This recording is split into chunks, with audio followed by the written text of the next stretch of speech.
can do it. No, I can't. I can do it.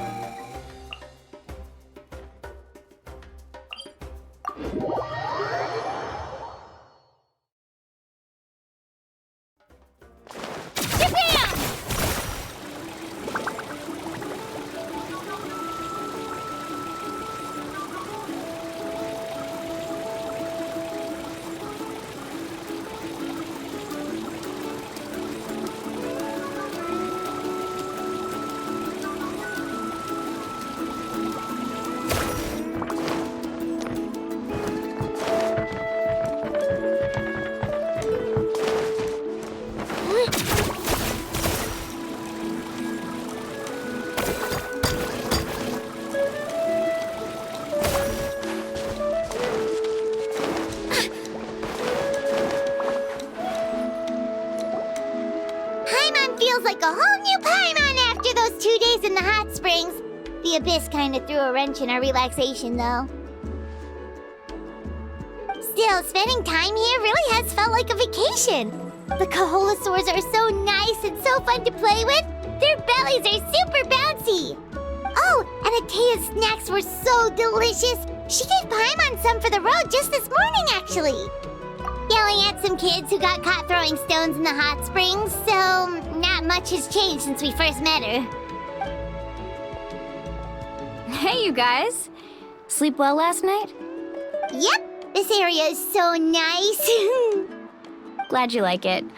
I was thinking of taking you guys out to do some sea fishing. Later tonight, we can eat whatever we catch. Fresh fish is absolutely delicious right off the grill. Hey, Moalani! Yeah? What do you need? The team sent out to fight in the Night Warden Wars has returned. And Kachina? Is she back as well? Kachina fell in battle. But don't worry, the team was victorious, so the Rite of Resurrection will be held in the stadium soon. That's a relief. The Abyss is cunning, and it was her first time. Mistakes are bound to happen. Exactly. She deserves to hold her head up high. All right, thanks for letting me know. We'll head out in a bit. Jeez, she sounded a little anxious there. Had me thinking it was bad news for a moment. Moalani, you said the Abyss was cunning just now, but it seems like the Abyss just wants to destroy everything. Like, think about all those monsters that attacked your tribe. If there really was some sort of cunning plan, wouldn't it make more sense to send them to attack Kachina and her small team? Not that Paimon wants them to be in any more danger, it's just... Relax, I get it. The Abyss is difficult to understand, that's for sure. At a glance, it certainly seems like the only goal is total destruction. The Abyss isn't a living entity after all, so what capacity for logic or planning could it possibly possess? But through our long history of fighting the Abyss, we've realized things aren't quite so simple. 500 years ago, the Abyss invaded Teyvat. You know about that, right? That's right. Conria suffered greatly during that time. But so did every other nation in Teyvat. And Natlan was the worst affected of all. It took the combined efforts of the then Pyro Archon and heroes from every tribe to finally repel the Abyss. Even so, the effects of the invasion lingered for hundreds of years, only able to be reversed little by little. Our tribe's waters were contaminated. The Children of Echo's territory was overrun by dangerous sludge surging from underground. Unrelenting black winds tore across the lands of the Flower Feather clan. It was like each disaster was designed for a specific tribe. Exactly. We once thought that the Abyss's desire for destruction was a sort of primal instinct, but its methods are, in truth, marked by intelligence. We now believe the Abyss has invaded the Night Kingdom, and has the capacity to read the memories of this land at any given moment. And that's how it became so dangerous and cunning. Almost like it knows you inside and out. Yes, and that's why we've been unable to fully eradicate it, even after all this time. Luckily, the problems left behind by the Abyss have been successfully addressed by the various Pyro Archons we've had over the years. Now every tribe is prospering and things are looking up. I mean, just look at what we managed to do a few days ago. We totally fought them off.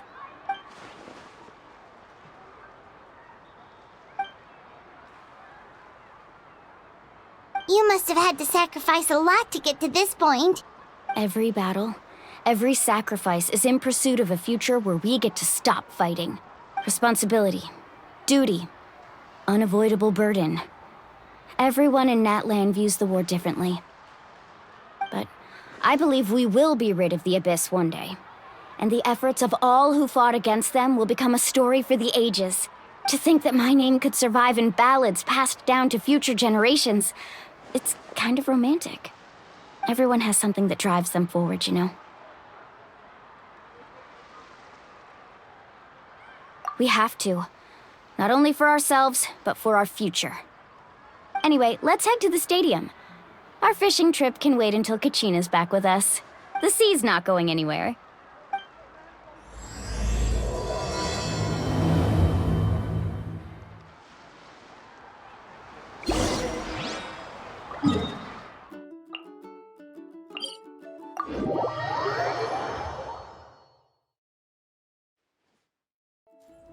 Let her rip!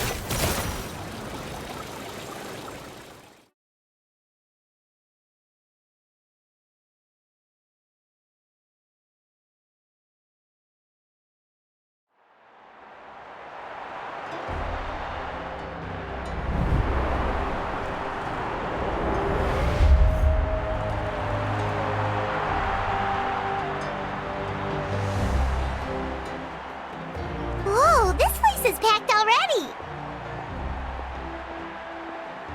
Of course. No one's gonna miss out on the chance to welcome our heroes back from battle.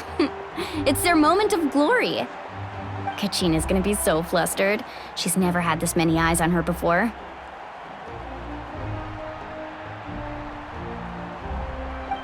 Yeah, she doesn't seem like the kind of person who likes being the center of attention. Looks like I'm just in time. Kanich, you're here! Yeah, a commission ran longer than expected, but I made it. I heard about the incident with your tribe, Mualani. Is everyone all right? Yeah, it's all taken care of. Our new friend here's got some tricks up his sleeve, by the way. He's just as strong as Kachina made him out to be.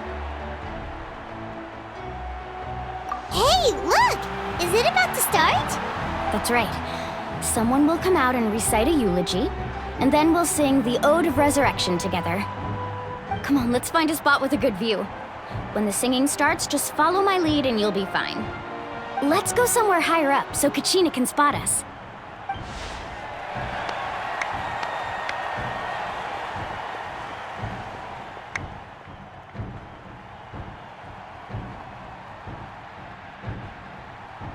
Warriors of Natlan, heed the call of life. We are the inheritors of memory and legend. Those who grew alongside sun and wind. Those who forged our own destiny and future. That is Natlan's fire, the lifeblood of our nation.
I could not find Kachina within the Night Kingdom, or locate her ancient name.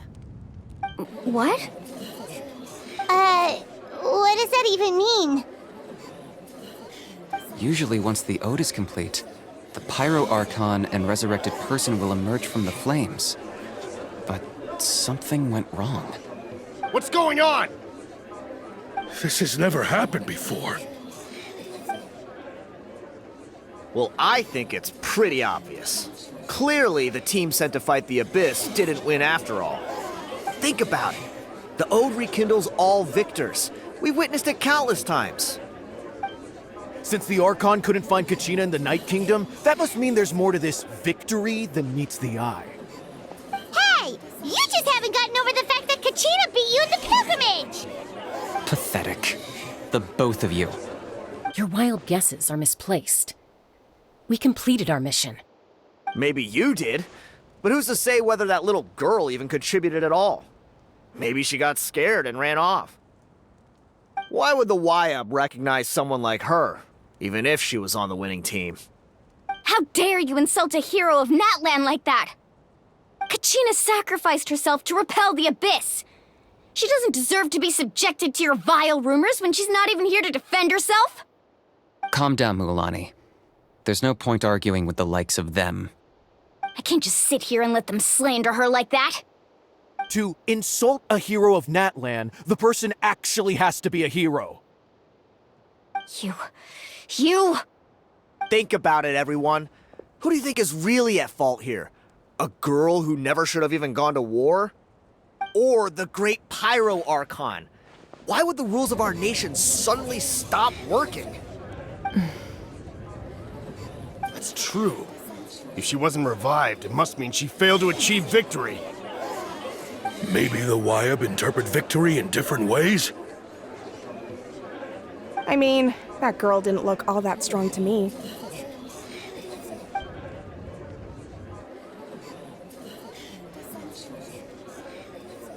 Kachina wouldn't have run! That's not like her at all! No, she's been waiting for this moment for too long. No matter how daunting the situation, no matter how scared she might feel, she's always the first person to stand up and face it head on. We don't even know what happened, so don't you dare try to use this as an excuse to vent your anger or slander her reputation. Fine. We'll find out what happens soon enough. Then, we'll see who truly deserves glory. That's enough. There is no doubt about today's victory, or Kachina's part in it. She is a hero worthy of our admiration and celebration. However, the failure of today's ceremony is undeniable. Kachina has not been rekindled, and I offer you all my deepest apologies as I continue to investigate this matter. To prevent further casualties, I have decided to suspend the pilgrimage until this matter is resolved. What? No one is all-knowing. No one is infallible, not even myself. But doubt is a means by which we seek the truth, not a weapon we wield against others. I didn't mean it that way, Archon. If there are things you wish to clarify, then ask me directly. Doubt my answer if you wish, but now's your chance. You have concerns? State them. No, of course not. Even though I have said nothing to change your mind, then it would seem the truth never mattered to you at all. That guy doesn't even have the courage to answer the Pyro Archon's question. So much for all that glory talk earlier. I have a question, Archon. My friend Kachina. Do you have any idea where she is? It's extremely important to me. I know you said you were investigating the situation, but I'm sorry, that's not enough. I've already shared everything I know. If you want to learn the truth and rescue your friend sooner, you should join the investigation. So, what do you say? Of course I'll join. In that case, come see me in the speaker's chamber. We should join them. Oh, and if it's not too much trouble, could you drop by as well, Traveler? I'd like to have a chat. Rest assured, everyone, I'll keep the tribal chiefs informed on the progress of the investigation. Once again, I apologize for the outcome of this ceremony. If there are no further questions, let's part for now. Did she just ask us to come along? I believe she did. Let's go. I'd like to know what's going on myself.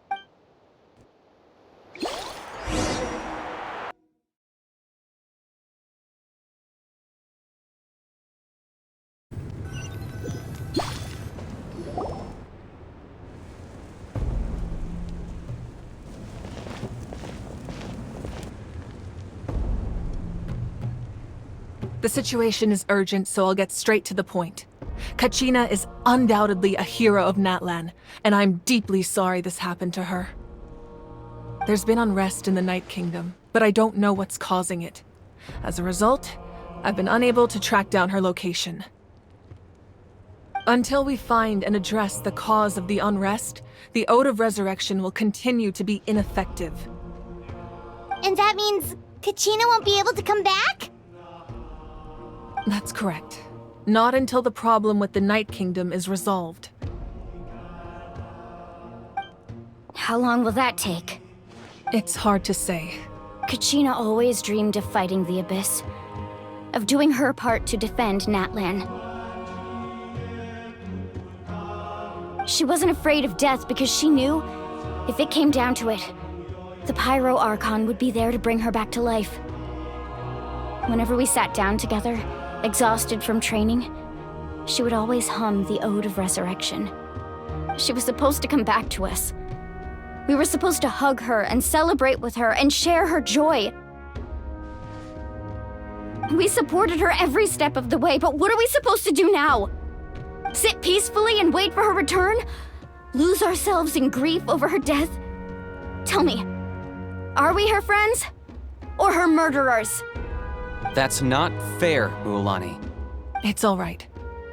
I understand your rage and your grief. Kachina's life means a great deal to me, Mualani. Believe me, I want to bring her back as soon as possible. I would give you that peace of mind if I could, but please, hear what I have to say so I can at least give you a broader picture of the issue we are now facing. Considering the recent attack on your tribe, I believe the Abyss has found a new means of undermining the rules of our nation. You mean? The Sacred Flame. The foundation of our resistance against the Abyss. If we continue to hold the pilgrimage and send teams to fight the Abyss, there will likely be more casualties. But if we stop altogether, the Sacred Flame will only grow weaker. The Abyss will scale up their attacks, and the tragedy we saw with the people of the Springs will only be the first of many. If we compare the two choices, the former seems to be the lesser of two evils. Sorry, I know that may sound harsh, but I bear the name Malipo. Weighing the costs is my duty. The raw truth can be cruel. But we need to understand it if we want to approach this rationally. But what would you say, Mualani? This is personal for you. And unlike Kanich, I dare say it's not a simple case of weighing up which course of action is less painful, is it? No. I can't choose between them, and I don't want to. Saying that one is preferable over the other is disrespectful to the people who suffered. You're saying it doesn't matter whether I suspend the pilgrimage.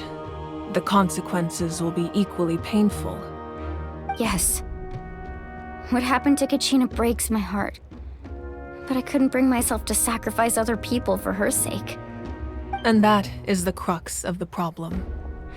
It's not simply a matter of choosing the lesser of two evils. Either way, there will be people who suffer. And the end result will be the same. Belief in the pilgrimage will waver. Once doubt has crept in, the people will no longer unite in battle against the Abyss. And that is exactly what the Abyss wants. Their ultimate goal isn't to break the rules that make the Ode of Resurrection work. It's to destroy the people's faith in them. To prevent what happened to Kachina from happening to anyone else, we need to suspend the pilgrimage. So that is my current plan. And in the meantime, I've made efforts to strengthen each tribe's defenses. Then, we have to find another way of strengthening the sacred flame to keep the Abyss at bay. This won't be easy. I'll need time to figure out the best approach. I understand your anger, Mualani, but I hope that provided some clarity, at least. Wow. Paimon thought things were gonna get heated for a second, but the Pyro Archon took the time to explain everything so patiently. I owe you an apology, Archon. I let myself get carried away earlier, and I'm sorry. You're right. We need to focus on finding solutions. We could always hold the pilgrimage without sending a team to fight in the Night Warden Wars. That way, we would still be able to fuel the sacred flame. I've considered that, but the two events have nearly always been linked. Without the chance to fight the Abyss, pilgrimage rankings lose their prestige, and competitor numbers will drop. With fewer participants, the amount of contending fire produced will decrease, and the vicious cycle will continue indefinitely. So, essentially, the Abyss is taking Kachina hostage. You've learned about the concept of ley lines during your travels, yes? The Night Kingdom is something similar. Staying there for a short period of time shouldn't have an effect on the person. But with the Abyss in the picture, it's a different story. Your sense of self will be devoured until eventually you become one with the Sea of Souls. Imagine pouring a cup of water into a rushing river. You can try to scoop up another cup, but there's no chance it will be the same water you had before. I won't sugarcoat it. That is the danger Kachina is currently facing. Just like you said, Archon. Both of these problems need to be addressed. You can focus all your efforts on dealing with the sacred flame. I will go search for Kachina. The Abyss poses the same threat to you as it does to her. It is very possible you will not return. Knowing that, do you still choose to go? Kachina's waiting for us to rescue her. That's all that matters. I failed to protect her during our campaign, but I can make it up to her now. I choose to go as well. Traveler? What do you think? Understood. Then I'll support you in any way I can. The Masters of the Nightwind have a technique that can extract an ancient name from the ley lines. If we can find Kachina's ancient name, I can use the link between them to pinpoint her position within the Night Kingdom. Then comes the hard part.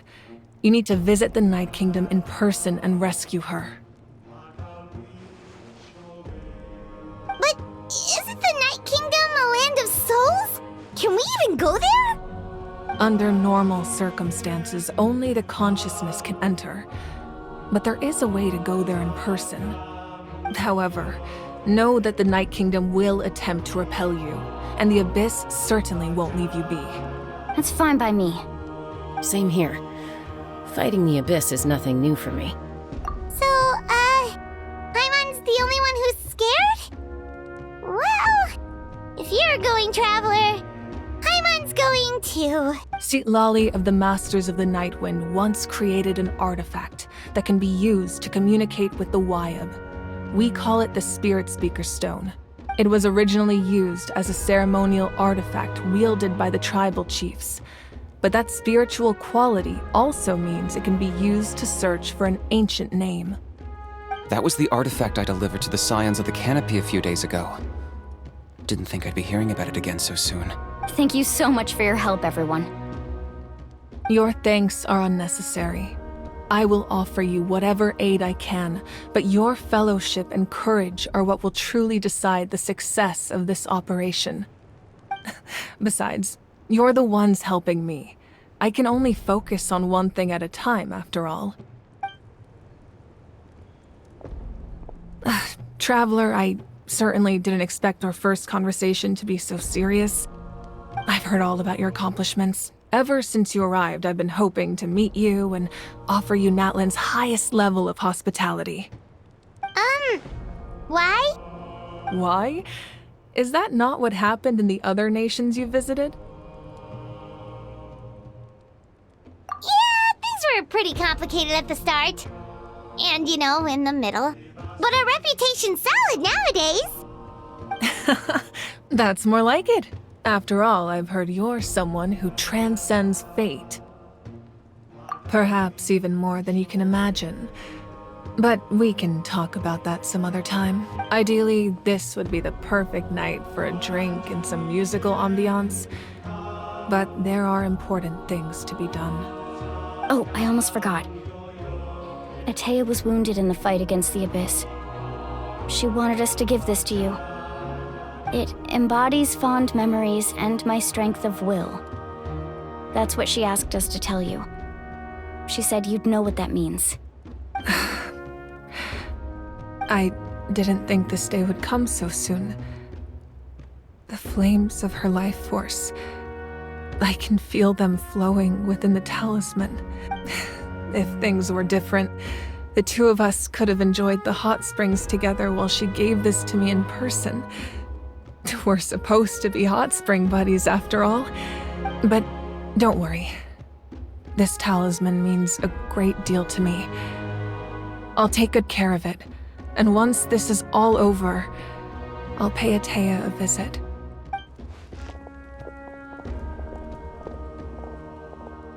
You said you didn't want to jeopardize the production of Contending Fire.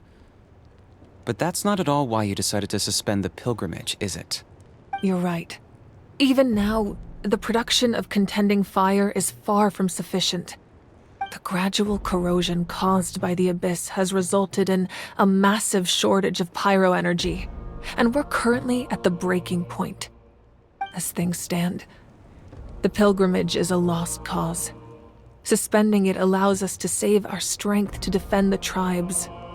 The Abyss has brought catastrophe to Natlan, and Kachina's disappearance in the Night Kingdom is a direct consequence of that. We can't let the general public know that. No. If the public learned that Natlan's destruction was close at hand, there would be immense panic. But if I said nothing at all, they would have continued to question the integrity of Natlan's heroes. Another simple choice. The latter was clearly the better solution. But you chose otherwise. I have never subscribed to the belief that the right choice is the one with the fewest sacrifices. Let's go. There's still a way for the sacred flame to last a little longer. You mean? Yes. Come with me.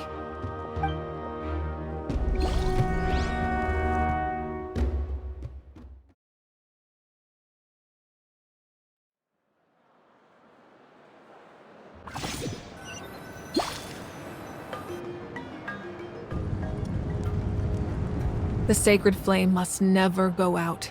Not only does it strike fear in the Abyss, but it's also the pillar of Natlan's stability. So until our heroes are ready, I will sacrifice my power to keep it burning. But that can only last so long. I think we should focus on the remaining ancient name-bearers.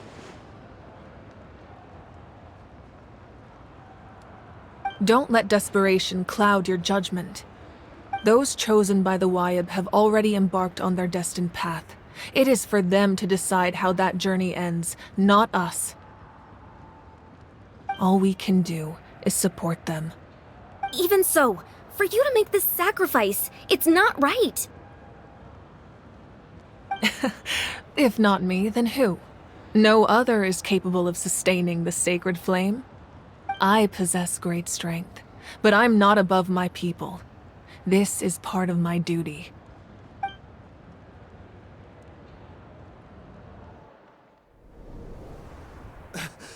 Archon! It's the Fatui!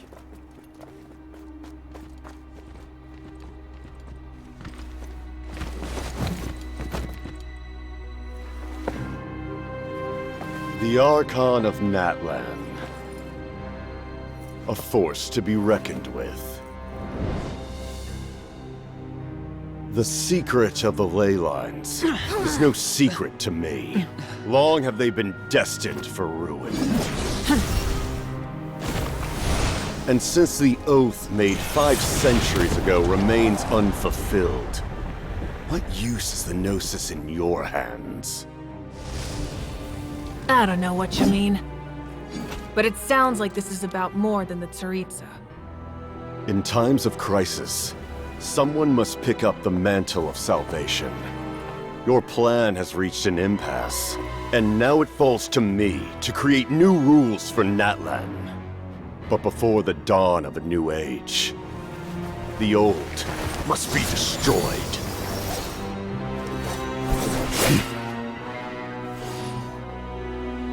I assume that's the end of your speech? Good. People like us. Let our blades do the talking!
Masters of the Night Wind.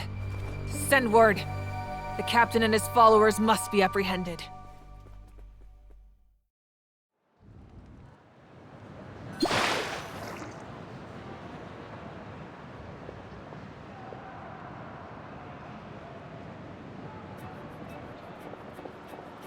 Are you alright, Archon? He was a formidable opponent. Exactly what I would expect from the first of the Fatui Harbingers. I never imagined someone could match you in combat. If the Tsaritsa sent him here, why would he bring up what happened 5 centuries ago? Yeah. And how much does he know about Natlan? The Harbingers are all driven by their own personal goals. The only purpose that unites them is collecting the Gnosis. But I'm sure the captain has his own reasons for being here as well.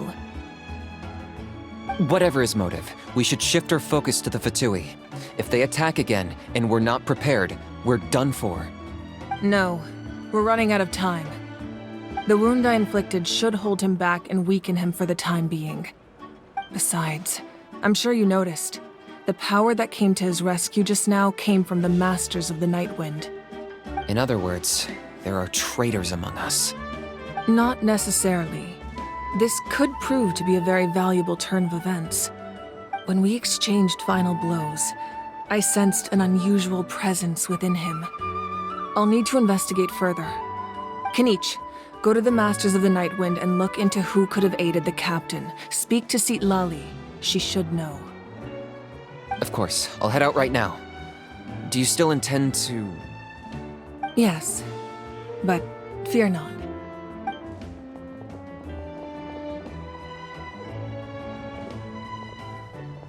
Natlan's strength has never rested solely in its Archon.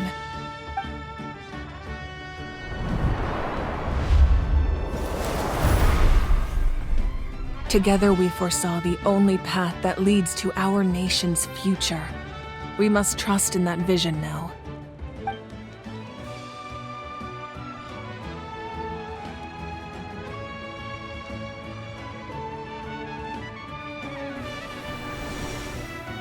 Is everything okay, Archon?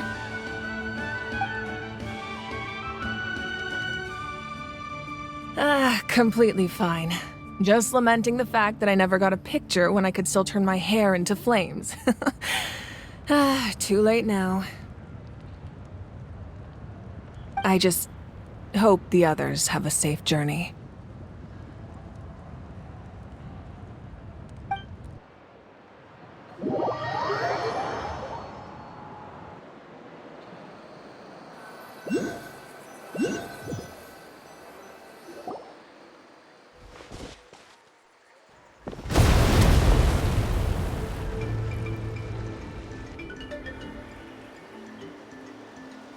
What's happening at the stadium? Did something explode? It feels like the Archon unleashed her power. She must be fighting a formidable opponent. Should we go back and check what's going on? Have faith in the Archon. She wouldn't lose in a one-on-one confrontation. Once we find Kachina's ancient name, we'll head right back. Okay, let's just keep climbing. Paimon really hopes nothing goes wrong.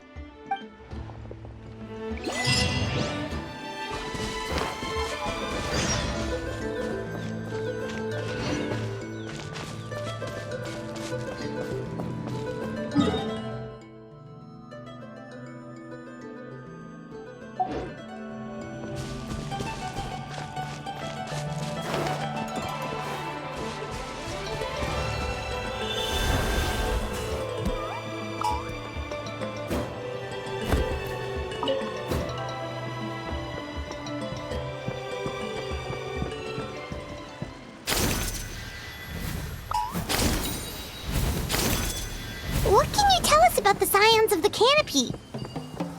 The tribe's people are very adventurous. Oh, kinda like us then! I'm not so sure. You don't strike me as the type to enjoy danger. The Scions of the Canopy are a bunch of thrill seekers. They love extreme sports like rock climbing, rappelling, volcano parkour, or even bungee jumping without a rope while a Yumkasaur stands at the edge and uses its tongue to catch them. Sound like something you'd be interested in? Okay, that does sound different from our usual adventures. Paimon's not doing any of that. Get down!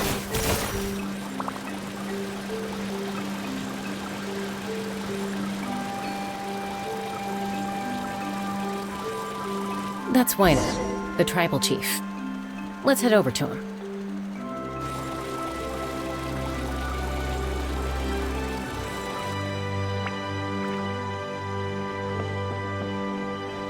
Chaska.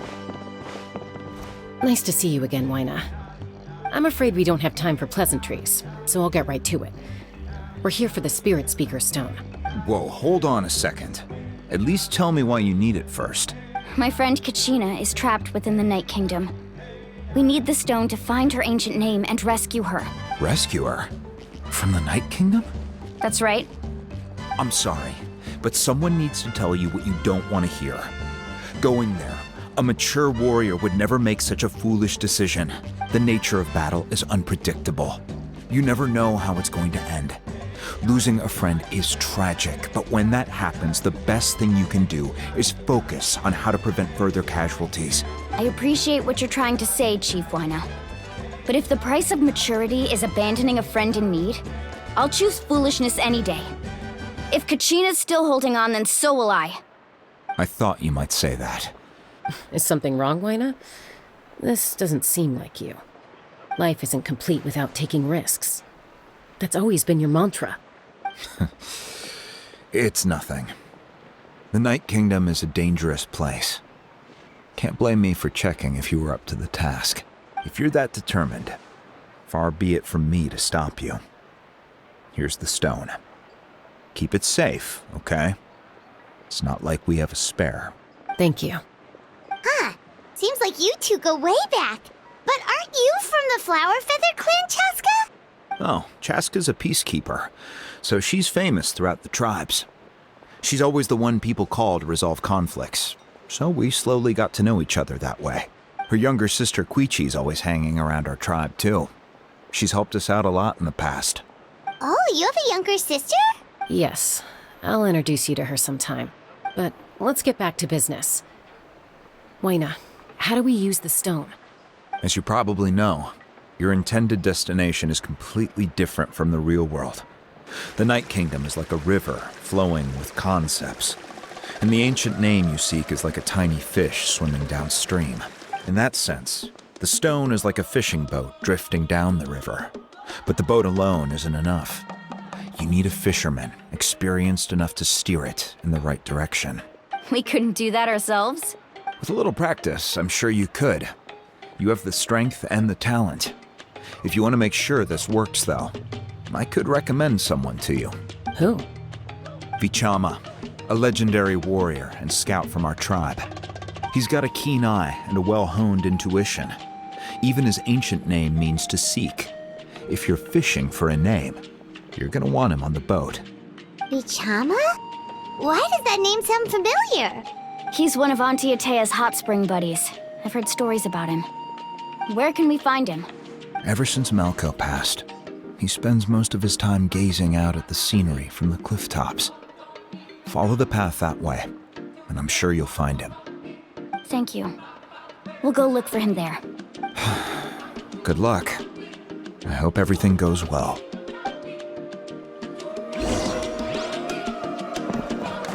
Let her rip!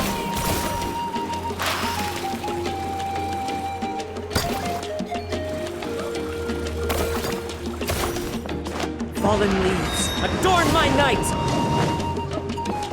Right here!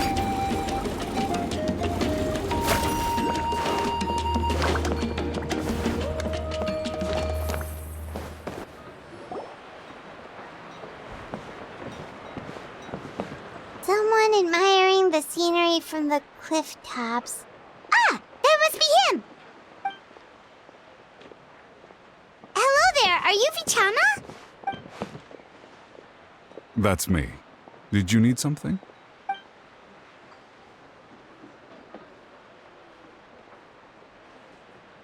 What?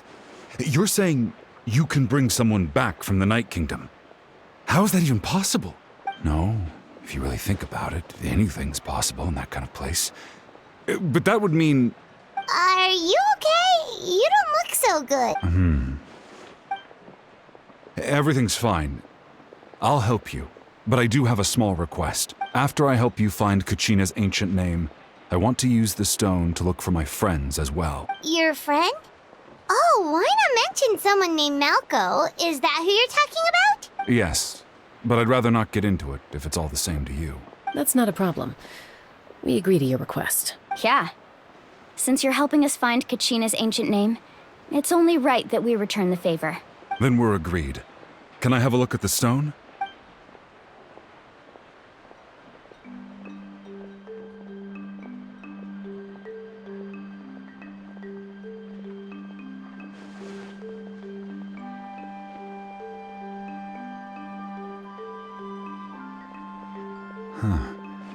I see.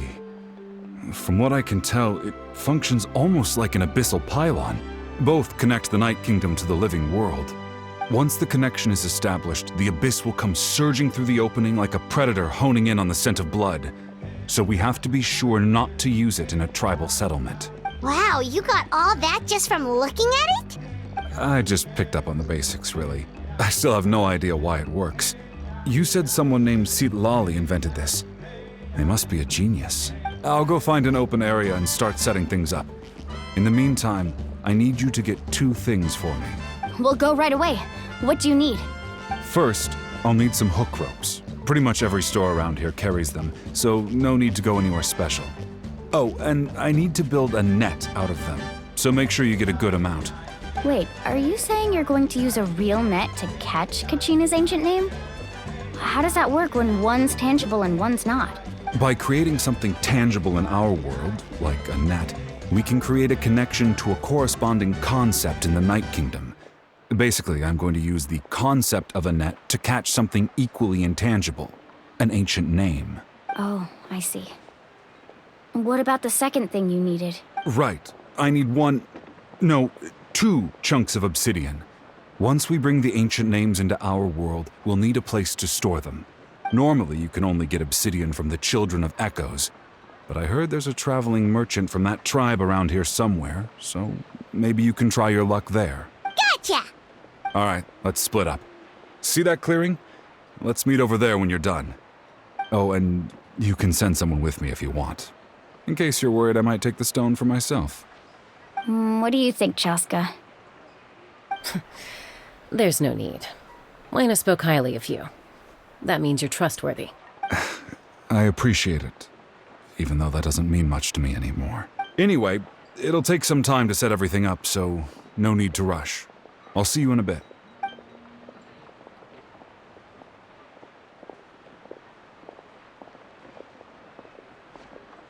What an odd guy.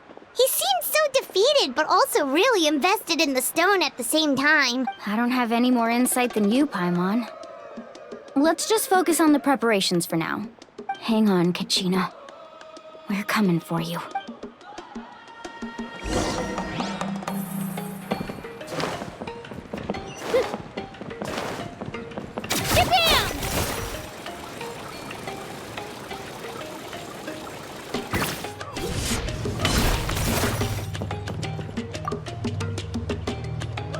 Hello. Do you have any hook ropes for sale? Hook ropes? As in rock climbing equipment? Yes. How much for your whole stock? Oh, the whole thing? Let me see. That would be 30,000 mora in total. Deal? Deal. Wait, really? What, you want me to drive down the price? We just need these as fast as possible. Thanks. Oh, no problem at all. I'll even pass along some information on the house. These ropes are usually used by rock climbing enthusiasts. If you want to learn, Roka's the person you want to ask. All right, that's everything. Here you go. Now we need the obsidian. Let's go talk to the traveling merchant Vichama mentioned.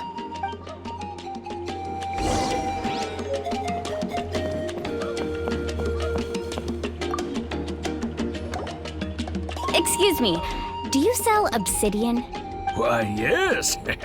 I've got a chunk for sale right over there. Perfect. Is that the only one, though? We actually need two. That might be tough. Tell you what, I'll take a look through these boxes over here and we'll see what we can find. Thank you so much. We'll wait here.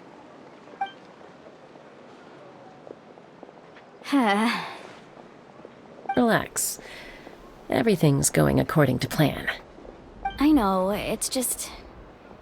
I could tell Vichama feels the same way about his friend that I do about Kachina. I hope this chunk of obsidian isn't the only one. Kachina always carries all sorts of shiny stones with her. If I was the one trapped in the Night Kingdom, she'd have a whole pile of obsidian ready in a heartbeat. Well, would you look at that? I did bring an extra. Here you go, young lady. How does it look? Perfect! Thank you. How much do I owe you?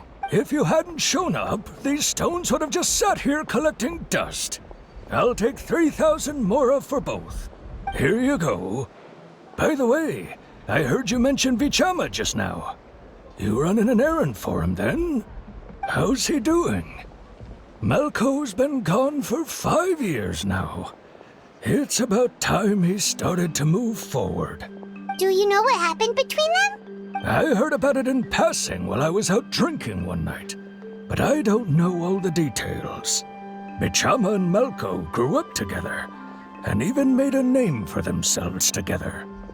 Malko was an amazing fighter, capable of knocking out multiple opponents in a single hit, while Vichama excelled at scouting and analyzing the battlefield. The two made an excellent team, and managed to beat back the Abyss several times. 5 years ago, they both emerged triumphant in the pilgrimage and were placed on the same team to fight the Abyss. But on the eve of battle, the Abyss launched an attack on their tribe, and Bichama suffered an injury to his leg while attempting to rescue someone. Then what happened? The team agreed that he couldn't fight the Abyss in his condition. Bichama didn't argue. He knew going to the front lines with an injured leg would make him a burden in battle. So they raised the issue with the Pyro Archon, and she agreed to let him stay behind. It's just... Melko and the others ended up facing hordes of abyssal monsters in numbers that far exceeded anyone's expectations. The team made an error in judgment, and they fell to the onslaught. Vichama went into a deep depression after that.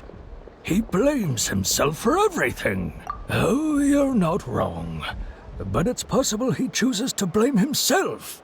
Not because he did something wrong, but because he wasn't able to do anything. I've tried convincing him to move forward, to stop dwelling on the past. But the shadow of Malko's death hangs over him still. The Abyss has caused so much suffering, and some wounds never heal. I wish there was something he could do to make himself feel better. But... anyway, that's the gist of it. Maybe you could help him talk things through sometime.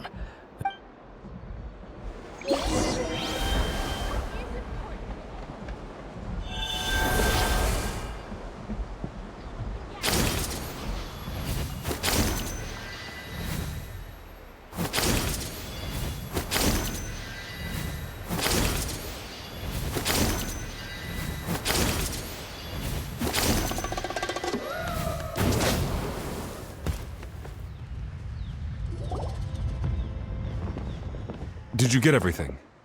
Yep, it's all here. When do we start? I've made all the necessary adjustments, so we're good to go. As agreed, I'll help you find Kachina's ancient name, and then you return the favor. Go ahead.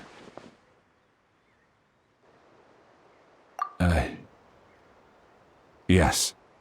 After Malko fell, I scoured the battlefield to see what happened. It turned out he wasn't bested by some impossibly powerful foe. He was dragged to his grave by the sheer number of enemies. If I had been there, I would have been able to sense the danger. I could have warned them not to advance. I've always blamed myself for what happened.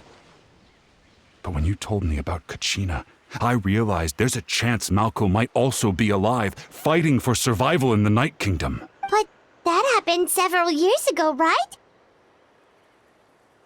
The Pyro Archon said all life within the Night Kingdom eventually becomes one with the Sea of Souls. There might not be much hope, but I still have to try.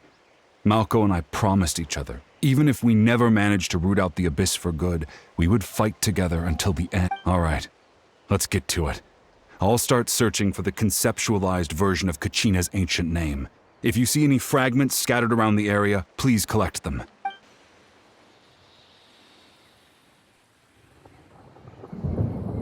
Make sure you prepare yourselves for battle. As I said, the stone will link the mortal realm to the Night Kingdom. The Abyss will likely emerge in response. Look at that golden thing! It must be one of those fragments Vichama mentioned. Let's get closer!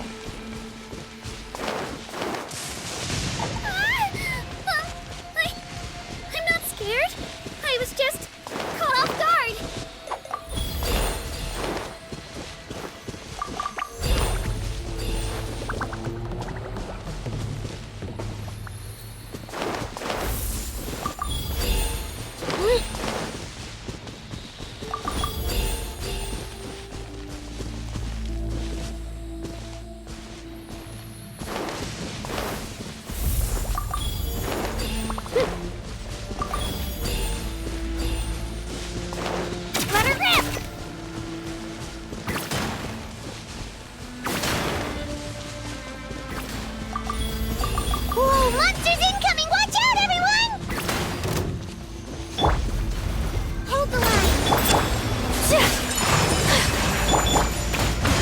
with nature.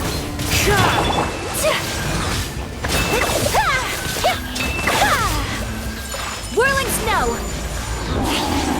Kamisato art! Sumetsu!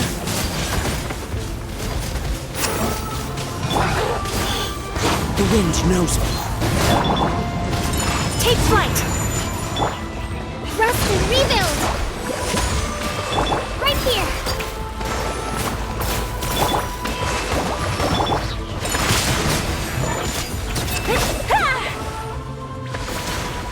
How much longer, Vichama? Not long! We're getting close!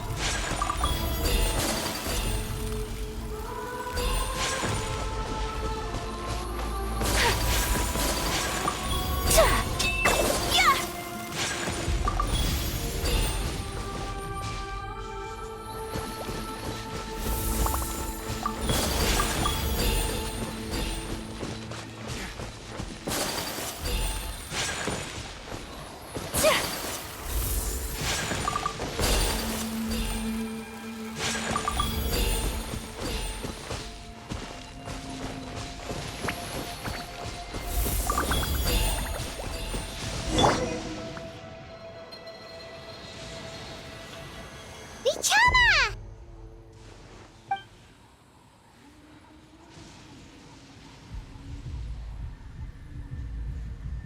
Quick! Take it!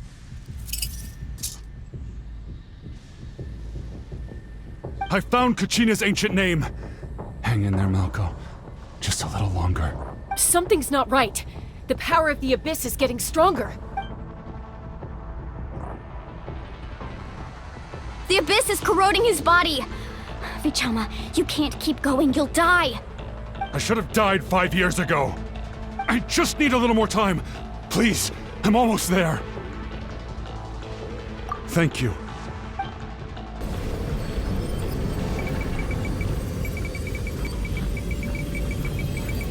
Whoa, watch out! The power of the Abyss is strong!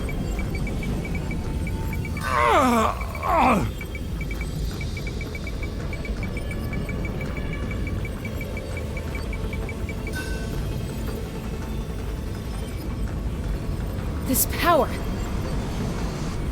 Hanging in there? Malko. No! Why can't I find him? Why?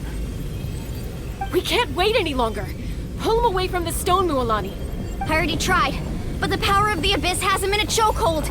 It's like he's tied to the stone with an invisible rope. In that case, we have no choice. I'm sorry, Sea Lolly. Get back! Chaska, wait!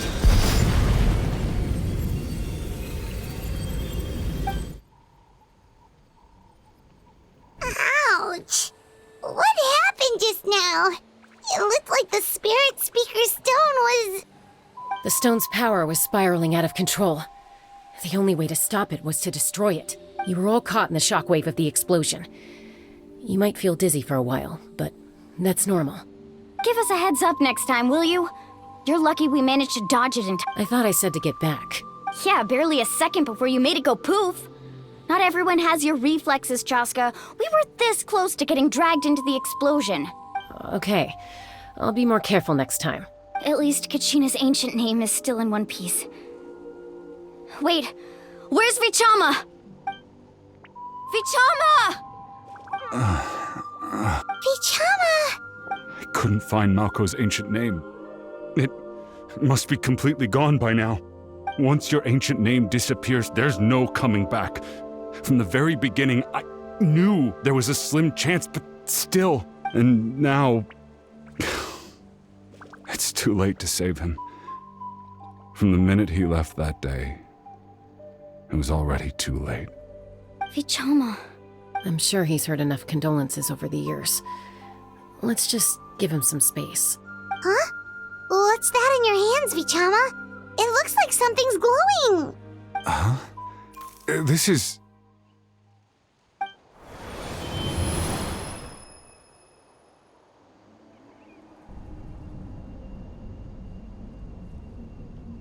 Hey, Malko. Got any strength left? Not enough to swing a sword, but to say a few last words. Too bad. no one will get to hear them. I never thought I'd actually die on this mission. Not that I'm afraid to die. It's just hard thinking about my mom's face when she hears the news. Guess I have something to be thankful for then. My parents died a long time ago. They won't have to mourn me.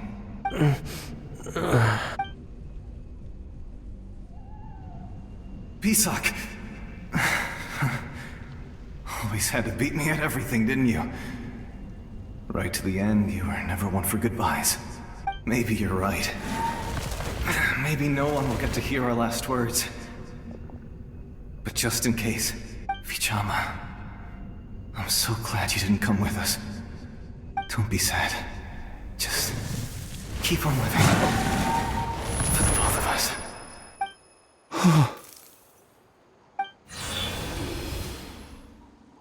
Was that a memory?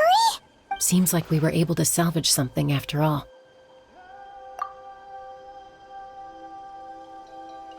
Of course. Seeing him, hearing his voice again, it makes me unbelievably happy. But it also brings with it an even deeper pain. A deeper pain? Why?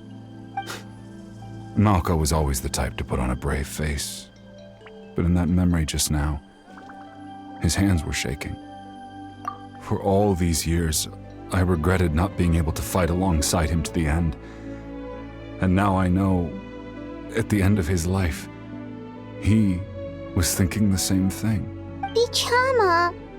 I'm fine. Actually, I heard Chief Wyna wasn't really on board with your plan to go to the Night Kingdom.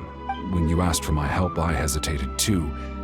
I knew helping you find your friend's ancient name meant leading you one step closer to danger, but I also understood why you had to try. Everyone has regrets in life, but not everyone gets the chance to make up for them. Once allowed to fester, guilt strips us of our most valuable qualities as warriors. In that sense, we might as well choose the braver path from the very beginning. If I could do it all over again, I would have followed Malko to the front lines no matter what.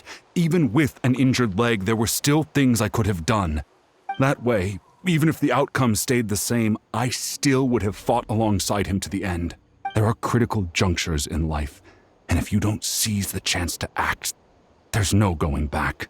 That's something I had to learn in hindsight. But you're still at the crossroads of your journey, so I hope you can walk away without regrets. Thank you, Vichama. I feel even more determined now. Kachina will come back to us. I'll make sure of it. I promised I would find her, and I intend to keep that promise. That's good to hear. Strange. My body, it's... Once abyssal corrosion enters the body, a portion will fuse itself to your internal organs. Even though the Traveler possesses powers of purification, the corrosion can never be fully eradicated. Thanks to him, though, you were only briefly exposed. Slowing your breathing and controlling your emotions should help you keep the symptoms in check.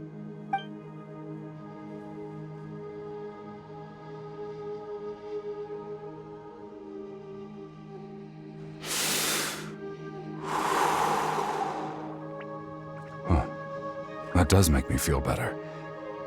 You seem very knowledgeable about all this. Just speaking from experience, that's all.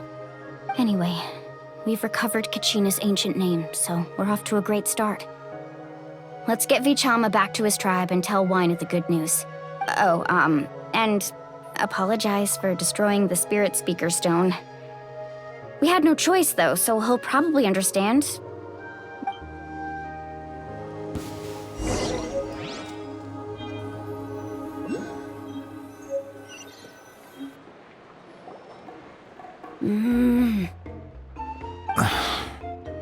Koichi, are you really gonna just stand there like that? I don't know what you want from me. I think you know exactly what I'm trying to say, Uncle Wyna. I can hear it in your voice. Honestly, it's just one thing after another with you two. They're back. Koichi? What are you doing here? Don't play dumb with your own sister. You know exactly why I'm here. My apologies, everyone. I just need to borrow Chaska for a few minutes. You come with me.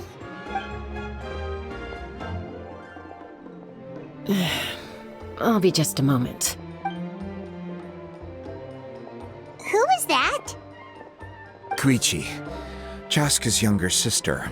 Although the two aren't actually related by blood, it's kind of a long story.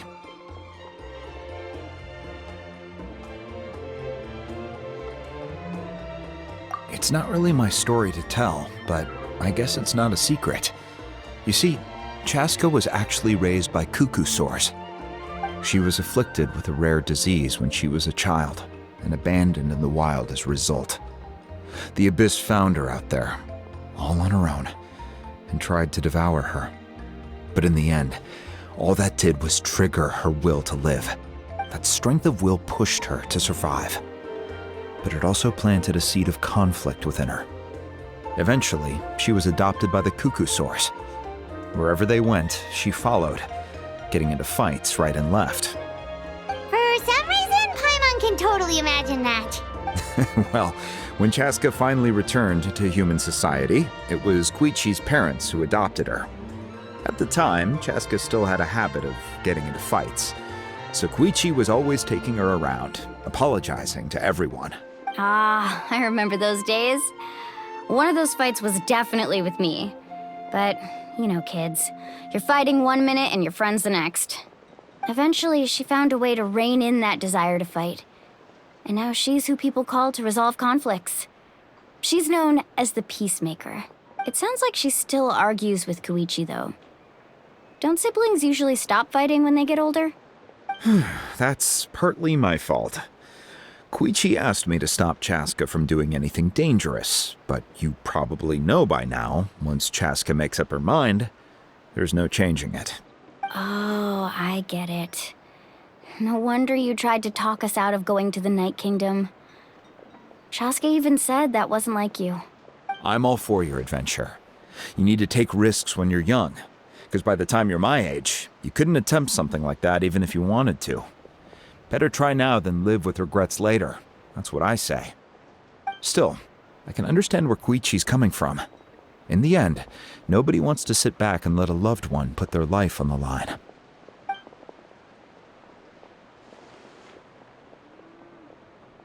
All right, it's just the two of us now. You have 1 minute to explain yourself. I don't have anything to say. You don't have to approve, but you should know I only do what's necessary.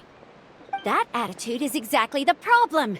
It's like you don't care. You try to sneak off to the Night Kingdom behind my back and then play it down as if it's just a trip abroad. Well, technically I am going abroad, right? Again with the excuses! We agreed, didn't we? There are 4 levels of danger. If it's not something urgent, you can only engage in level 2 danger and below. You can only go up to level 3 if a situation is so dire there's absolutely no alternative. But a trip to the Night Kingdom? If that's not a level 4, I don't know what is! And you were just going to sneak into the place without saying anything! What do you mean, sneak into the place? I always planned on walking in there with my head held high. You bought off Uncle Wina, didn't you? He promised me he'd stop you from doing anything dangerous. Oh, it's like he didn't even try. You feel like he went back on his word. What if I told you my mind was made up, and there was nothing he could have done? Not even by force. Oh, I knew it! So he did try to say something, but you didn't listen. This is important. If you were in my shoes, you'd make the same decision. You don't know that? I'm a doctor, and I handle logistics.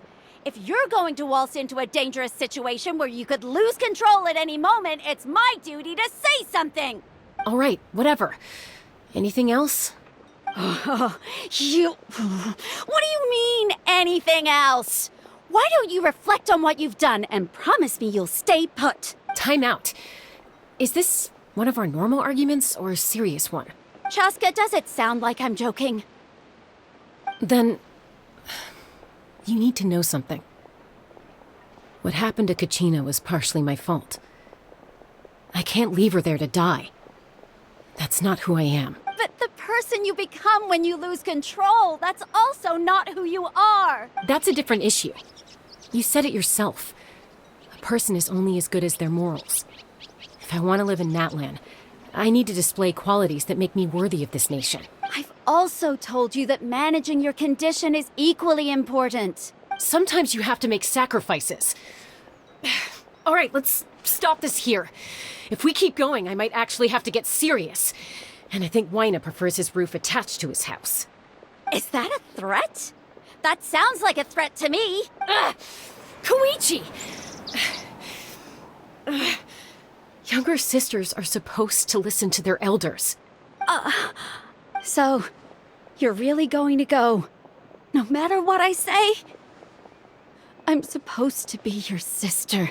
Then support me. I'll be back. All you have to do is wait. Chaska. So, that's it. Why'd you have to turn out to be so darn annoying?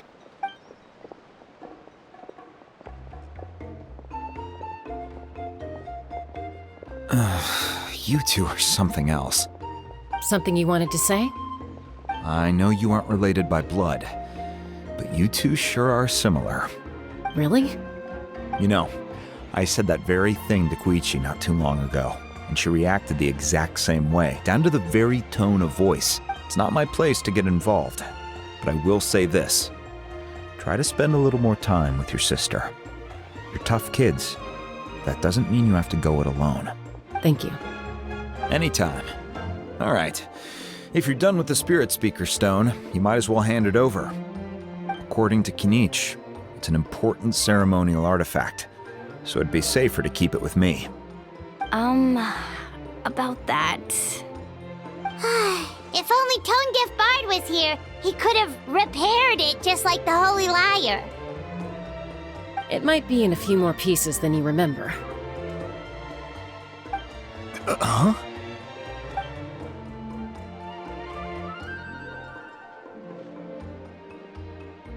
I see. Sounds like it was an urgent situation.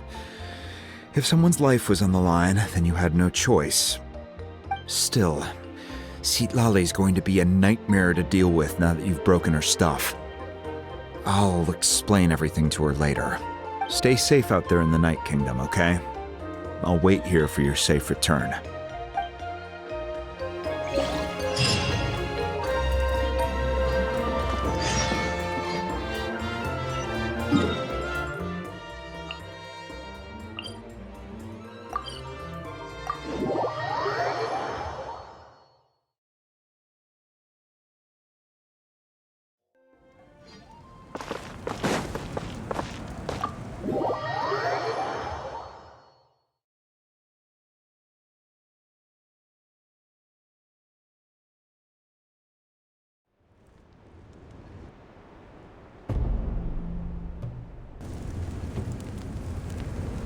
We're back! We found Kachina's ancient name, too!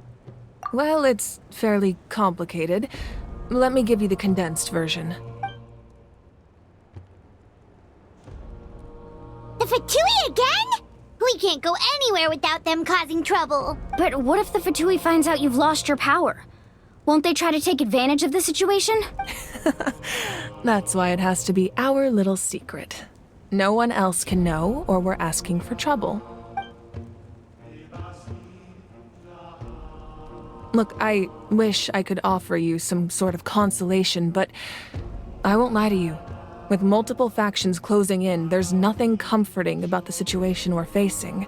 Still, all you need to do is focus on your goal. You can leave the complicated matters to me. I can also step in on the Pyro Archon's behalf. There's a limit to what I can accomplish, but I'll help you however I can. There's no need to be so modest, Yan-san. Your incredible strength has long been a well-known fact. You're the pride of your tribe. Archon, I'm sorry about before. You have so much on your plate, so much that you have to worry about. But all I could do was focus on my own feelings. You have nothing to be sorry about. We all get overwhelmed by our emotions, myself included. Your reaction to Kachina's disappearance, I understand that feeling very well. Well, now that we have Kachina's ancient name, let's go track her down. Follow me.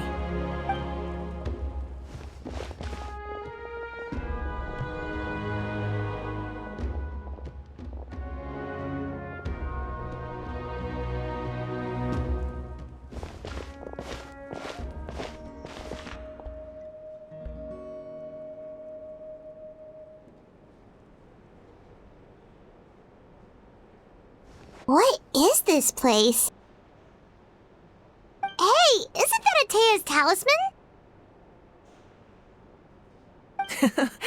Good eye. This is where I store all the various mementos I've collected. Whoa. I've never seen this place before. There's so many things in here. It looks like there are items from every tribe. Collecting them must have taken a lot of effort. I suppose you could think of it as a hobby of sorts.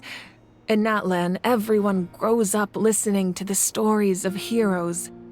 And physical items do a far better job of preserving those stories than our own memory. Now, I still have some preparations to make for the ceremony, so feel free to take a look around in the meantime. If you're curious about an item, I'm more than willing to tell you about its origins. All right, we'll have a look.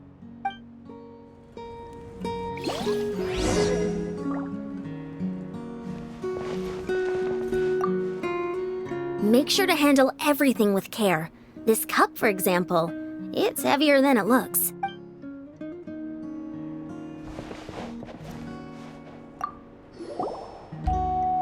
Whoa, that belt is bigger than Paimon's head! The Collective of Plenty are known for their bodybuilding competitions and contests of strength. This belt is a symbol of great honor within the tribe. The association with strength might also have been the reason the original belt was extremely heavy. It was difficult for even 2 people to lift. And even if a warrior had the strength to put it on, wearing it for any length of time would still leave them gasping for breath. Sounds like it. So the owner of the original belt, Kitera, commissioned a craftsman to make a copy identical in appearance but far lighter in weight. That is the belt you see before you. He would often wear this version when training in order to protect his waist. Or he made a lighter version so he could wear it all the time and show it off.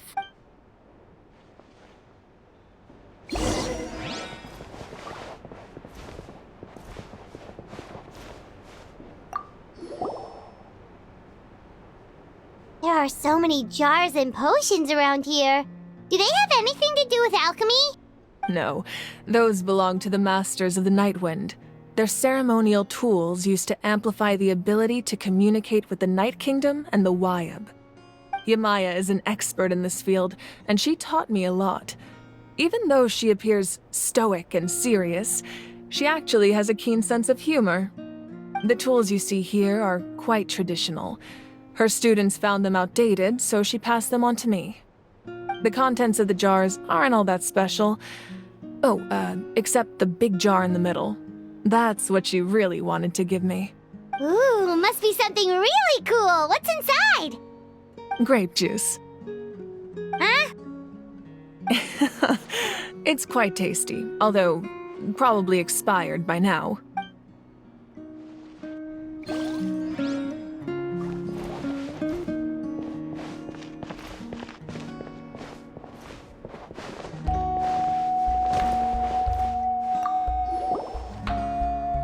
Hey, there's a fishing rod here. It must have belonged to the people of the springs. That's right. It belongs to a legendary fisherman named Matavaru. I have his entire set of fishing equipment, actually. He and I met in a tavern. He told me about a particular kind of giant fish and his meticulous plan to catch it. In his eyes, I saw a hunger and a strong fighting spirit. To him, the sea was the battlefield upon which he staked his honor. So, did he do it? The next time I saw him, he was covered in scars. It turned out the fish he sought had been corroded by the abyss. He managed to kill the fish, but sustained a serious injury in the process, which meant he could never go deep-sea fishing again. Can a fisherman claim victory if he fails to bring back his catch? That's what he asked me in the end. Well, Paimon thinks he won. That was my answer as well. The experience was far more valuable than the prize itself. In the end, he didn't want his tools to go to waste, so he gave them to me. Wait, that means you also know how to fish. Maybe we can go head-to-head sometime.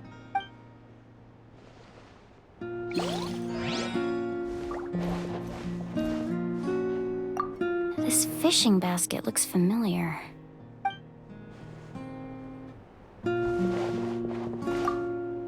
This flower looks like it's thriving. You must be good at taking care of plants, Archon.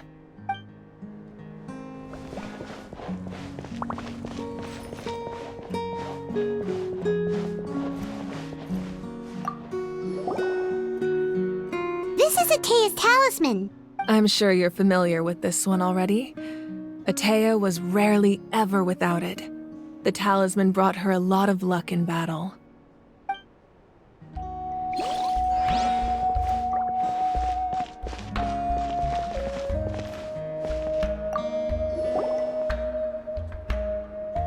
Whoa, this weapon is huge!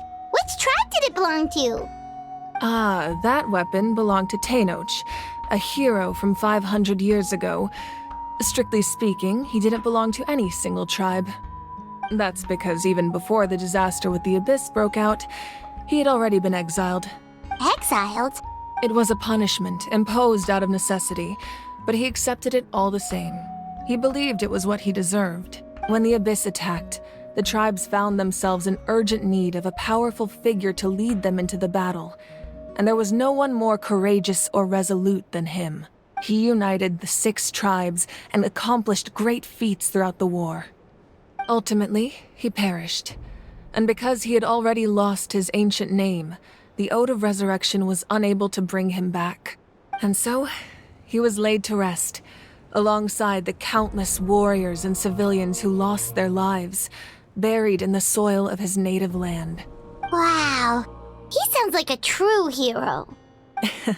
Indeed, even now his story is told throughout the land.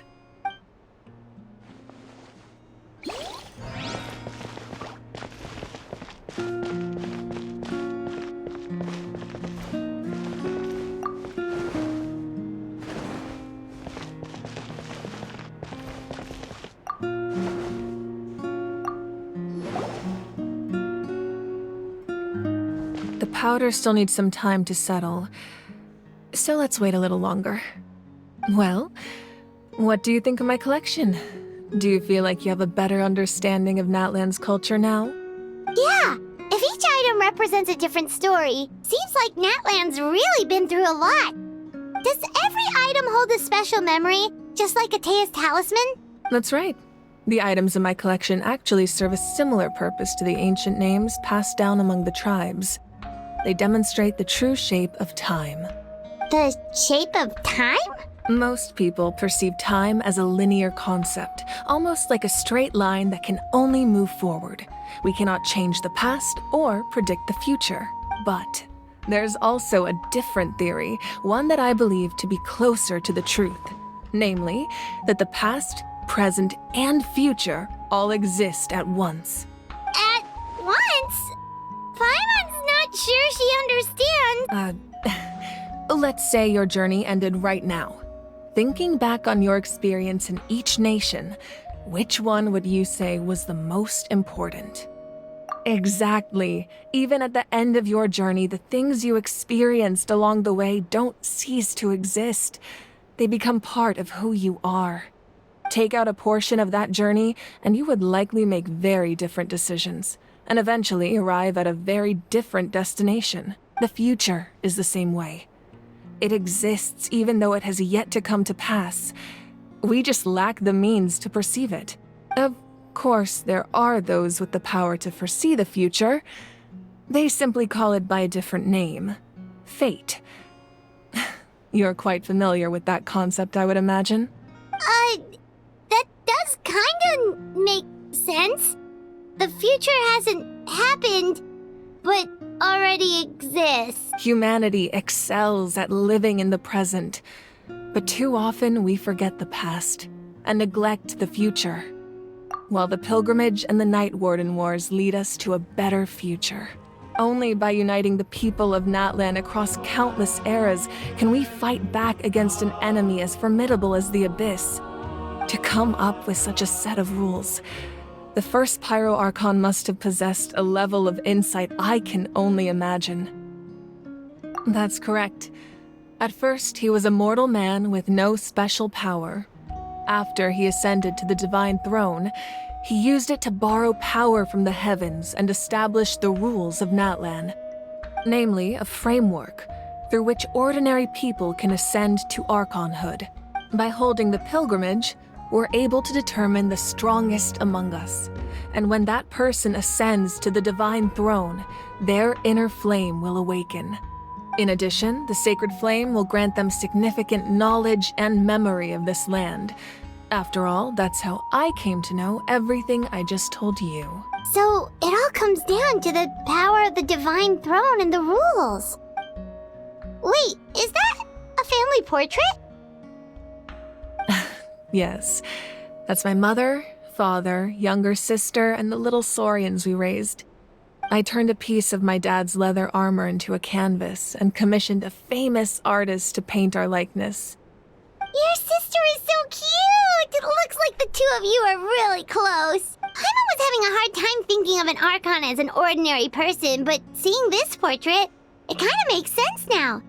It really doesn't look like there was anything special about you before. Oh, wait, is Paimon allowed to say that? A little late for that question, don't you think? Sorry! Paimon's so sorry! Paimon's mouth works faster than her brain sometimes! It's all right. I'd never get upset over something like that. No matter what others may say, my past is a precious part of my identity. I'm forever proud of the life I used to lead. Becoming the Archon doesn't mean you sever ties with your family. The position just comes with a lot of responsibilities, so it impacts how often you get to see them. My father made the most delicious stew, so my sister would often bring me a large pot of his cooking, and we would sit on a blanket and eat it together. One time, we didn't close the door securely, and the saurians we were raising ran into the room and knocked over the entire pot. My sister immediately burst into tears. The two troublemakers were going for the meat, but when they saw my sister's distress, they froze on the spot. I still remember the way they laid there, sulking like a pair of children, even after making such a mess. It was frustrating, but in the end, all I could do was comfort my sister and move on. Wow. Isn't that what being a family is all about? I think about that story a lot, actually.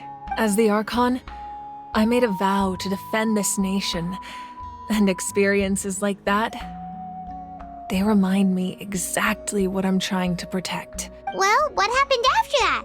This portrait looks pretty old. Your sister must be all grown up by now, right? I believe she ended up working as an architect and artist. She built many houses and crafted many beautiful works of art. Anyway, that's enough about me. Now that the powder is settled, we can begin. Ian-san, Mulani, Chaska, over here, please.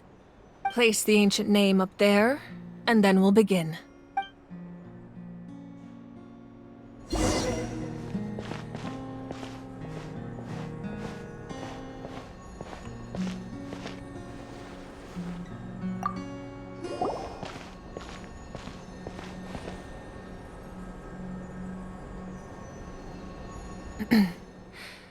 Surely as the echoes of life resound through heaven and earth, so too shall our stories remain eternal. Ancient name, take us to your fated bearer. Allow her to answer our call.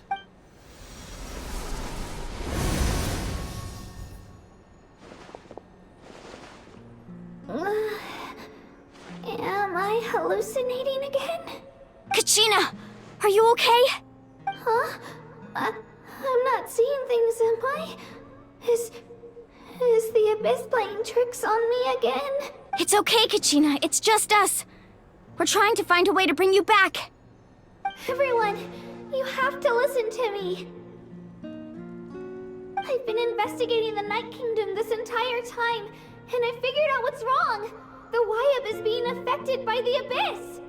I was waiting for the Wyab to send me back, but then this really strong monster came in and it almost killed me. The Wyab saved me, even though its power is weakening, so I've been hiding from the monsters while trying to find a way to help. The Night Kingdom has become a huge mess, though. I keep hearing these awful sounds and seeing really horrible things. Don't listen to those sounds, Kachina. The Abyss is trying to strip you of your sanity. All you need to do is stay safe and wait for us. We'll be there shortly.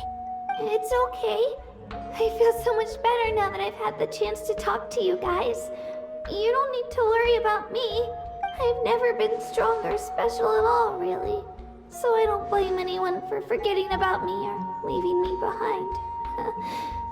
Just knowing you care is more than enough. I'll find a way back. You don't have to put yourselves in danger to come rescue me. You're always like this, Kachina. Now's not the time to act tough. We're coming for you, and that's final. I don't know what lies the Abyss has been feeding you, but I'll tell you something right now. Nobody here sees you as a burden. You're a victor of the Night Warden Wars, a hero of Natlan. All you need to do is wait for us to rescue you, and you'll get all the applause and recognition you deserve. I'm really scared. Everything's so dark and creepy here. And I want to go home. Still, I don't want you to put yourselves in danger because of me. I don't want to hold anyone back ever again. All you need to do is place your trust in us, just like you always have. No one fights alone. We're not leaving you behind. Yeah, we're so close, we can't call it quits now! Be careful. Looks like we've lost contact. Now comes the most dangerous part. You have to traverse the Night Kingdom in your physical form. This entrance to the Night Kingdom was left behind after an abyssal invasion. Even a brief amount of time inside could expose you to corrosion. I know. I'm prepared for that possibility. All right, then I wish you all the best. I'll tell Koichi to be ready just in case. She's very experienced in dealing with abyssal corruption. That face you just made.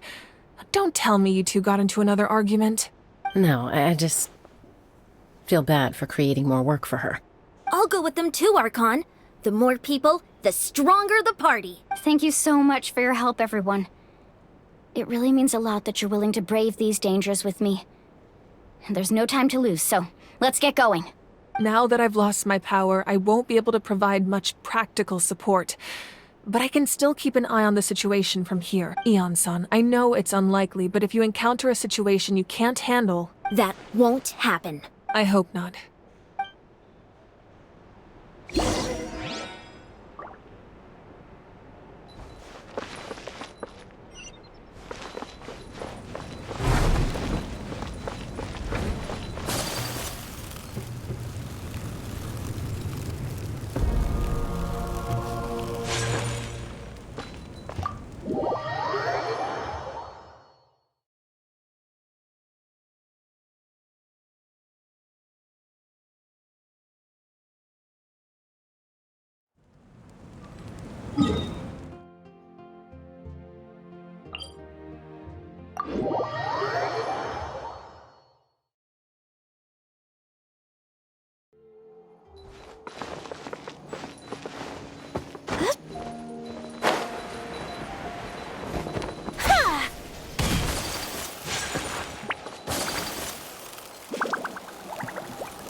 Sooner we're done, the better.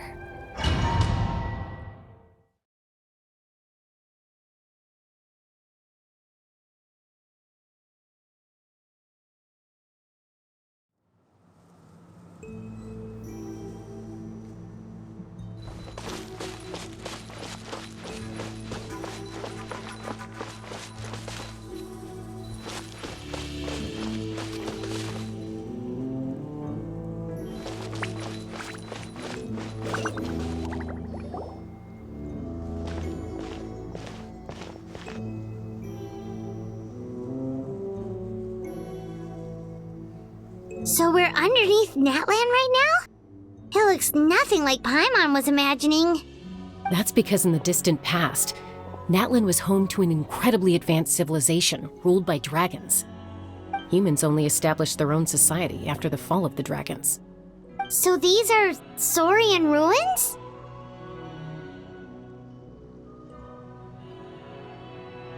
Wait, you mean like the elemental sovereigns? They had their own advanced civilization? Yes, a really long time ago. Very few records have survived until now, so no one really knows what the devices here are for. These ruins have been abandoned for a long time, but with the recent increase in Abyss activity, the installations around here have somehow been activated again. So what you're saying is, we're not in for an easy trip to the Night Kingdom. No, it's going to be obstacle after obstacle from here on out. Why are you all laughing like that? It's creeping Paimon out. It's the pre-adventure excitement kicking in, right guys? Of course. I'm eager to get started. Then let's go. We won't let anything stand in our way.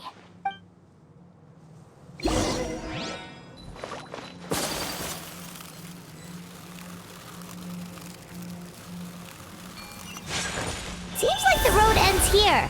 How should we get across?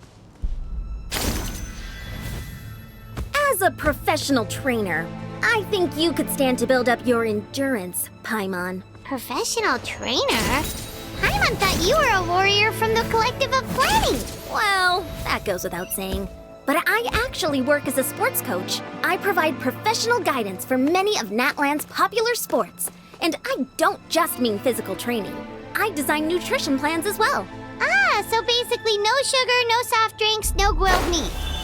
Yeah, we'll be here all day if you list them out one by one. It's much faster to just focus on what's good for you. Such as? Vegetable juice. Want some? You know, Ian-san, Paimon feels like the two of us might not see eye to eye.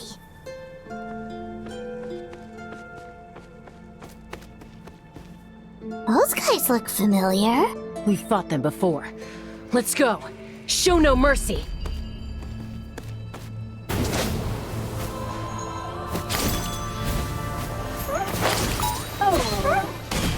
Whirling snow! One with nature. Hold the line. Embrace the ice!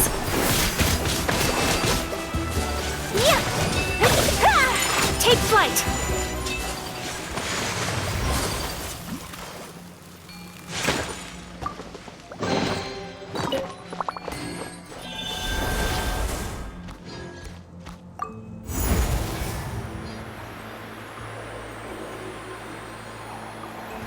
Whoa, the place we need to go seems really high up.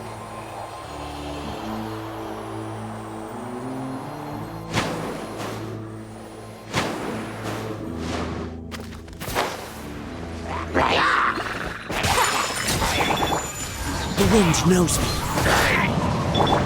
Rest and rebuild.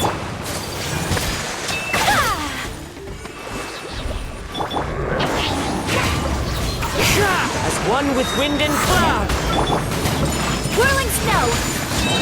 Yeah! Unthinkable!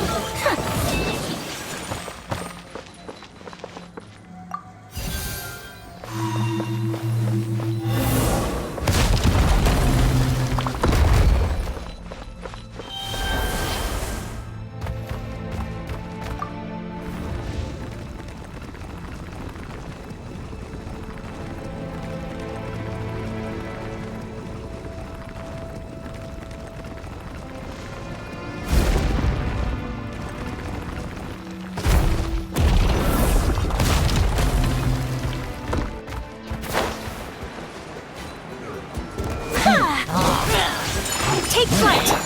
Hold the line.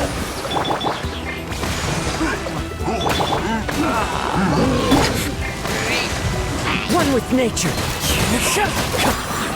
Whirling snow! Clouds high. The birds call. Into the wind. Yeah! My apologies! Kami-san's art! Sometsu!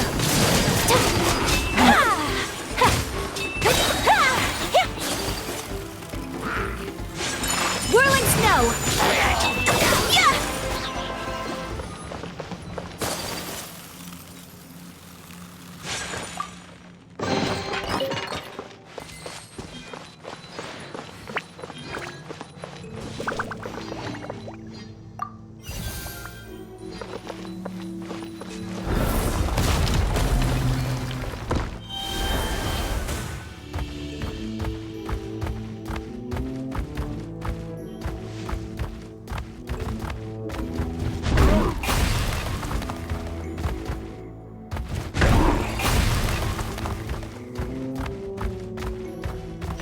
This is the final stretch. We just need to climb up, and we'll be there. Nothing to it. Easy for you to say.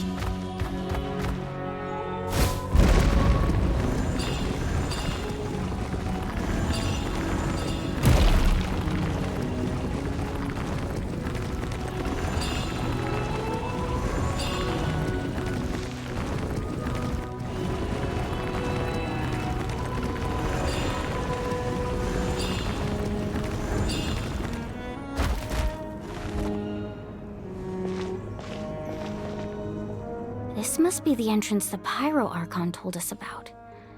The one ripped open by the Abyss. Yes.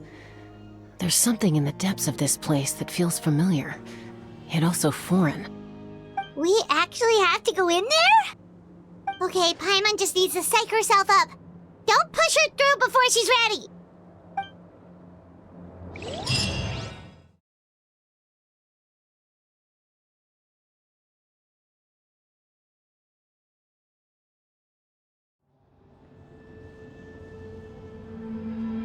Hey! You don't have to drag Paimon! You're pulling too hard! Looks like we made it. This is the Night Kingdom. It looks so different from what I imagined in the stories. That overflow of energy is probably what trapped Kachina here in the first place. From this point forward, everything we know about the real world no longer applies. Anything can happen here. Paimon's more worried about how we're gonna make it out. We obviously can't go back the way we came. Do you see that patch of light on the ground? It's shining down from that fissure in the sky. Oh yeah, right in front of us. So that's coming from up there? Oh, it's so high up. Did we really fall that far down? Just like I said, our real-world knowledge doesn't apply here. We fell all this way, yet came out completely unscathed. If this was the real world, we'd have to climb our way back up to the entrance. But here, all we have to do is stand underneath the light and offer a prayer. That's it?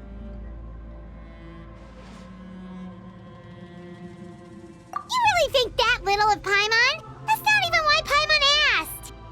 So that means all we need to do is find Kachina and bring her to this location. Exactly. This light is streaming in from the real world. It's a link between the two realms. The terrain looks difficult to navigate, and the visibility's not great either. How are we supposed to find Kachina in these conditions? Yeah, these floating black things don't look super friendly either. Those are all manifestations of abyssal power. Be careful. Ghost! A talking ghost! Calm down, I'm here to help. You're the ones who helped Vichama, right? Yes, I'm Vichama's friend, Malko.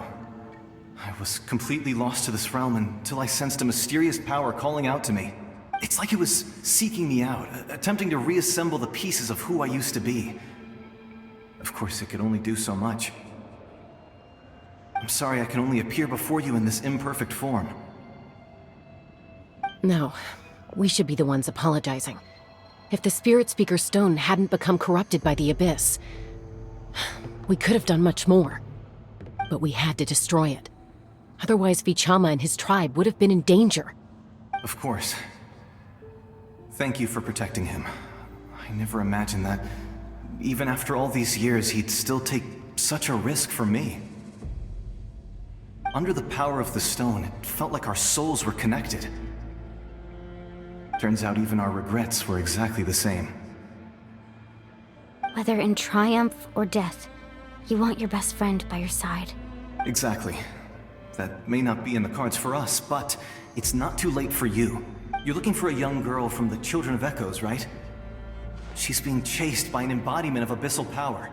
I'd like to help her while I'm still in this form, so follow me. Be careful. This place has been severely corroded by the abyss. Paimon didn't realize it had gotten this bad. It's like a seething volcano ready to engulf our world at any moment. Ouch! Quick, get back here! You can't go wandering. Stick close to me. My power will be able to ward off attacks for the time being.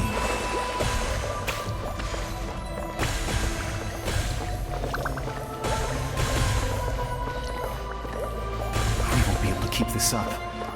Let's try another route. This way.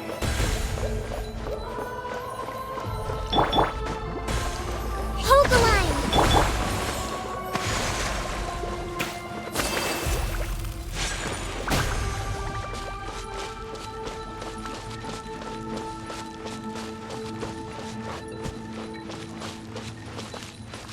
Not good. More monsters. We shouldn't waste our time on them.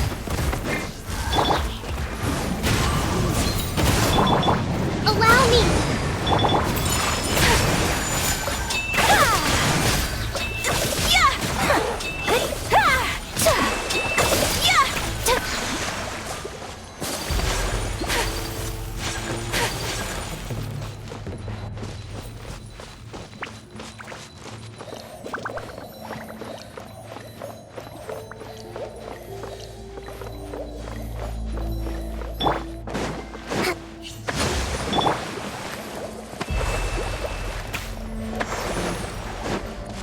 Oh, Paimon can't see anything! It's easy to get lost here. Just stick close.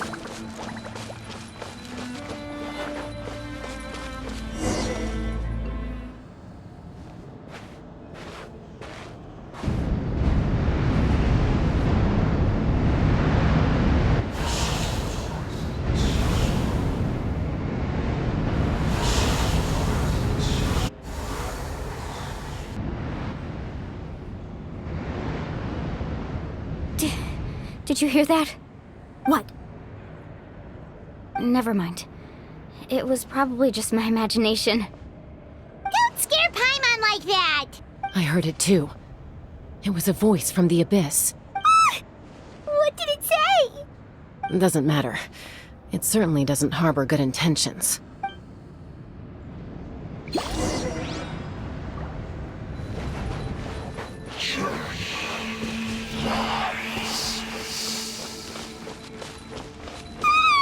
Paimon just heard it too!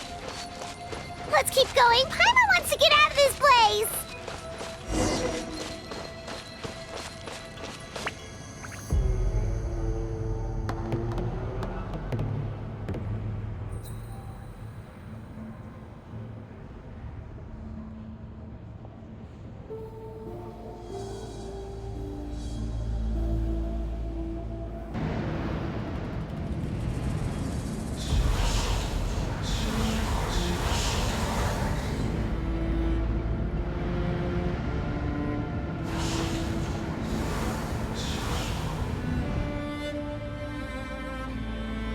We're here, Kachina!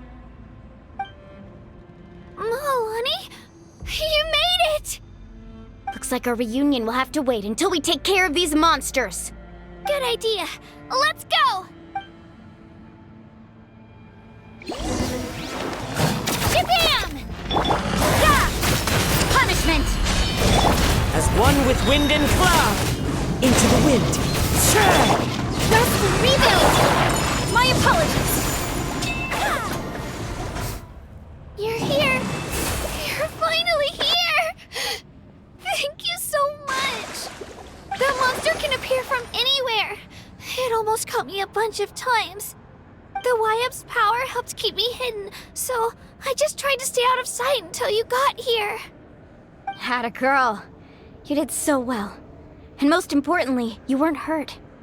Should we start heading back then? Actually, I have a request. Will you come visit the YF with me? I can't exactly put it into words, but something's wrong with the Ode of Resurrection. And I know it has something to do with the contamination from the Abyss. That was the Pyro Archon's theory as well. Everything we've seen here certainly seems to back it up. In the Night Kingdom, there are 6 main totem poles representing the Wayab of each tribe. You can think of them like the body of each Wayab. Additional totem poles, like the ones around here, serve as proxies to which the Wayab can extend their consciousness. There are countless proxies scattered around the Night Kingdom. Through them, the Wayab can extend their consciousness over the entire realm and track down souls no matter where they roam. But if a proxy were to become severely contaminated, then a soul could become lost within the Night Kingdom. Judging by the current situation, I don't think we're dealing with just one contaminated proxy. Even if we could drive back the abyssal power from one of them, that probably wouldn't even put a dent in the problem. Still, we can't just leave the Wayab to suffer. It's protected me this whole time. I agree. We might even manage to draw out the monster that's been hunting Kachina. Getting rid of the monster might slow down the deterioration of the Night Kingdom.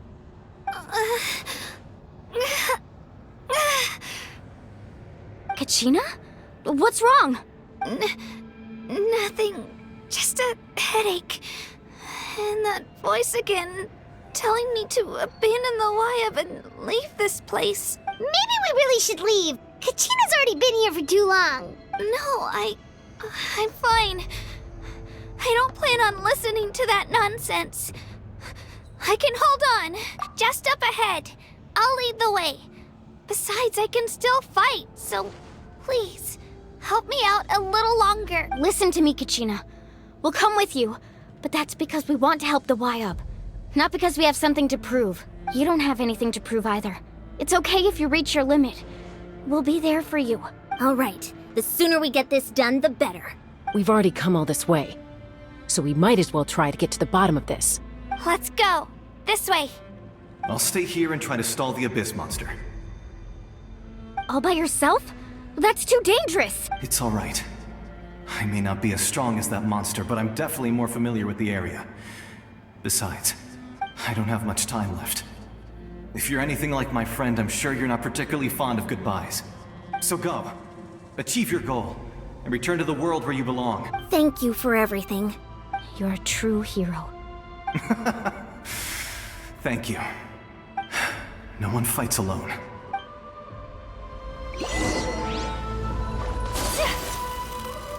Does your head still hurt? Let me help you walk. I'm fine. You should know I'm made of stronger stuff than that.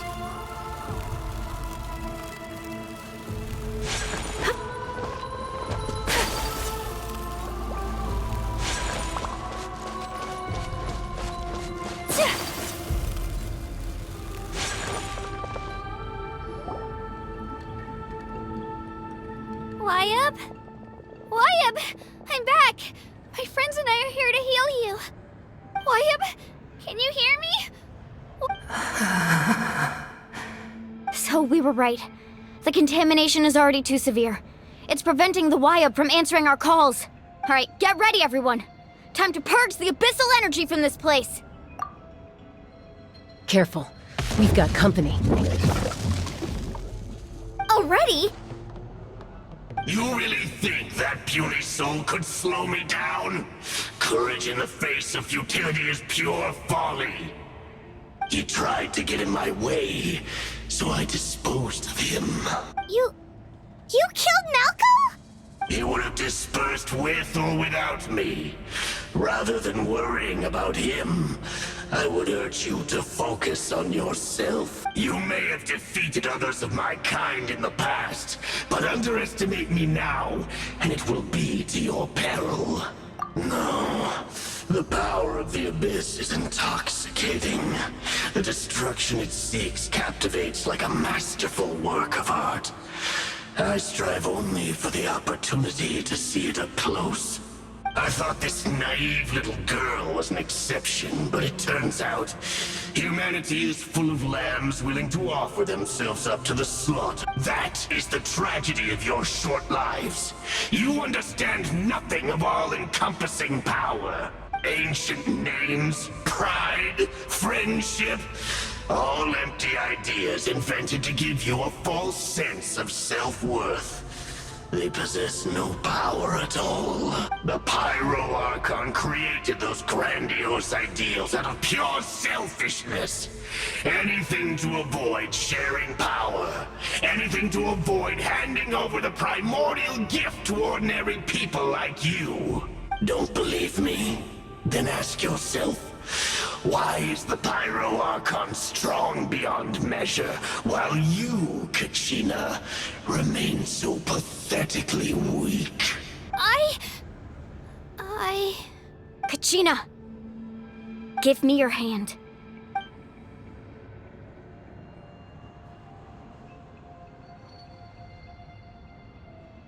Feel that? I'm right here next to you. Thanks, Moalani. You're right. I have nothing to fear. Because I'm not alone anymore. You're right. Maybe comforting ideals don't have any power. But you also couldn't be more wrong. You've never had to work for your own strength, so you will never understand the true source of our power. What? The courage we have to stand before you and not back down? It comes from our friendship. The power lies not in the ideal itself, but in our commitment to upholding that ideal, and in our decision to stand together and fight! Well said! Let's go, Kachina. It shouldn't take more than 2 of us to handle an enemy like this. Sorry in advance, but you deserve what's coming to you! There aren't many in Natlan who can beat us when we're together. It's time he got a taste of that kind of power. From the ashes! Catch an epic wave! Power of flame! Right here! Clear the area! Carving waves!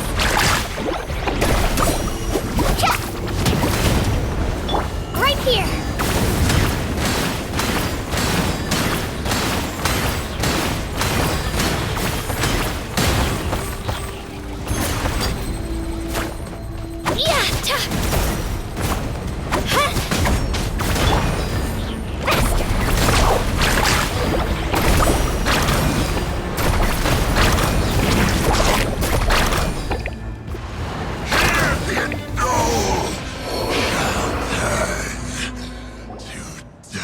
We won! We actually won!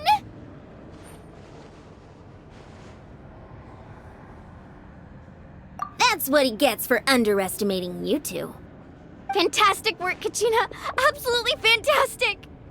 This makes me so unbelievably happy. I'm happy too, Moalani. Together we really are unstoppable! Huh? What's happening?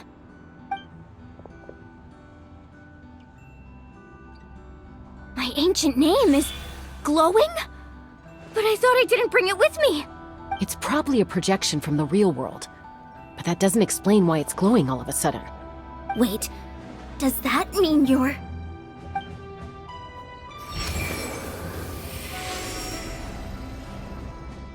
That was a bold move, diving headfirst into the fire to save your friend, especially in a place so overrun with abyssal corruption. Still, seeing you pull it off was really something. Everything you said was exactly right. As isolated individuals, we stand no chance against the power of the Abyss.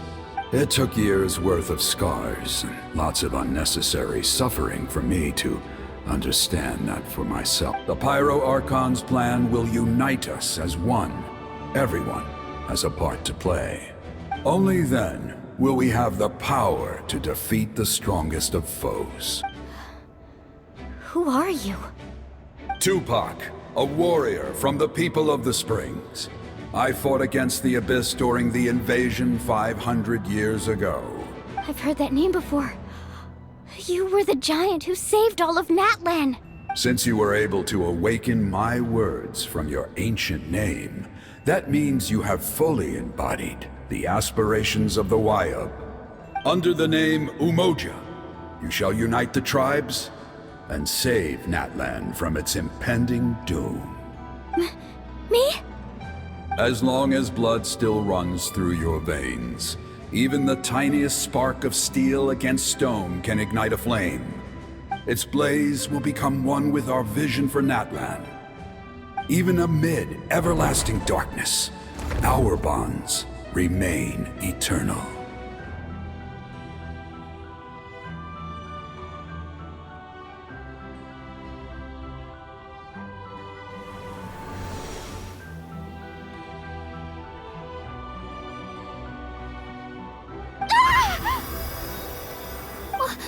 What's wrong, Moalani? So many memories. My brain was just flooded with everything he once knew. So that's what happened. What do you mean? Did you just figure something out? 500 years ago, they foresaw the very crisis we're facing now. Efforts to save Natlan started all the way back then. We can go over the details once we get back. We shouldn't linger here longer than we have to. I know bits and pieces, but I had no idea Mualani was also part of the plan. This sounds like something that's going to need a lot of explaining. Let's focus on saving the Wayub first.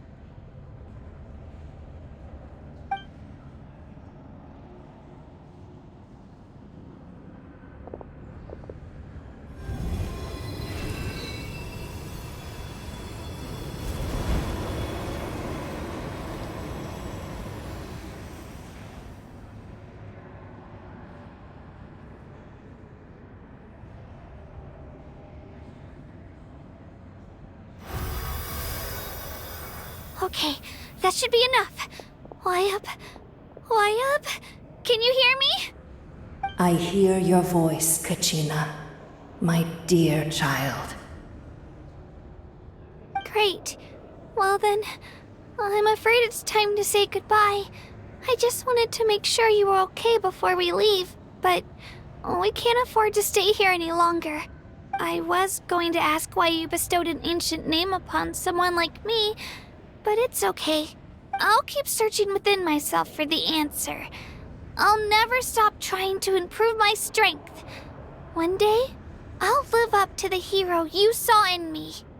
You are already an outstanding child in my eyes, Kachina. No matter what happens. Huh? You are all my most beloved children. It has always been my honor to protect and nurture you. Your ancient name is just that. A name. Much like your parents chose to name you Kachina, I also gave you a name, but it need not define you. Focus on who you want to be. You are already worthy of your name. Now, you need only devote yourself to becoming a better you. The story of your ancient name is for you to continue. Just like your parents, my love for you will never change. No matter what the future holds.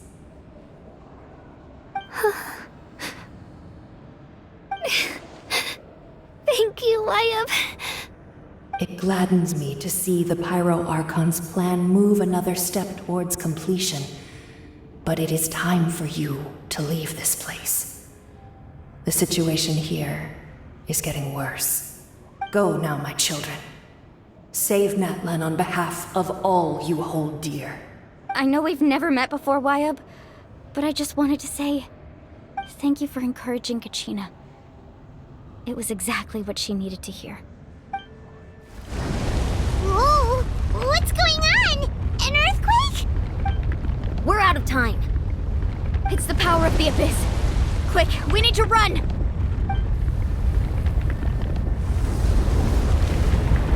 It's a Seelie! The Seelie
You've done well. Now come home.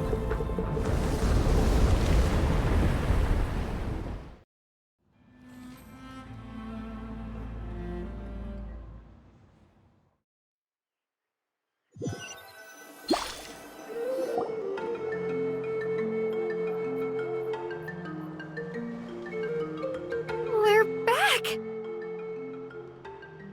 The Pyro Archon saved us. But she's not here. Yeah, didn't she say she used it all up? She's still in the Speaker's Chamber. What we saw in the Night Kingdom was just her consciousness. So you're saying her consciousness did all that? Every great display of power comes at a price.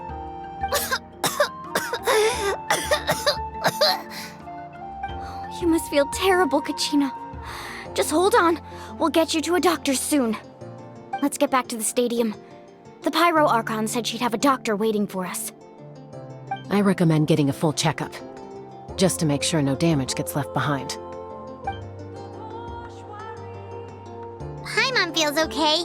What about you, Traveler? Right. You always seem to do pretty well against the Abyss. Let's get going. We need to share what we learned in the Night Kingdom as well. Right. The Y-Up mentioned something about the Pyro Archon's plan. What is it exactly? I'll let her explain everything. We're all a part of the plan now. Every move we make from here on out will decide Natlan's ultimate fate.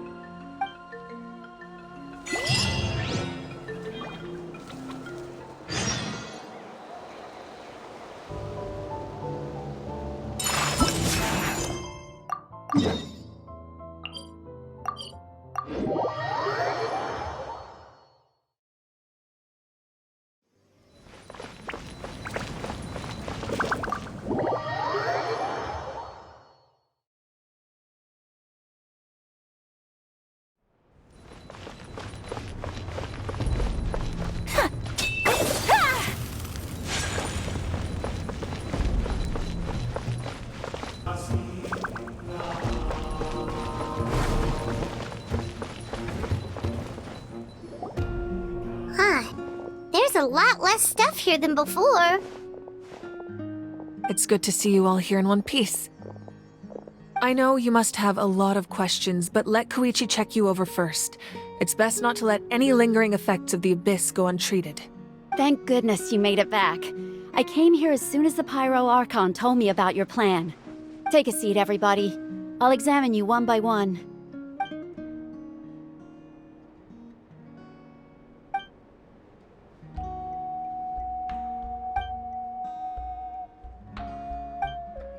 All right, that should do it for now.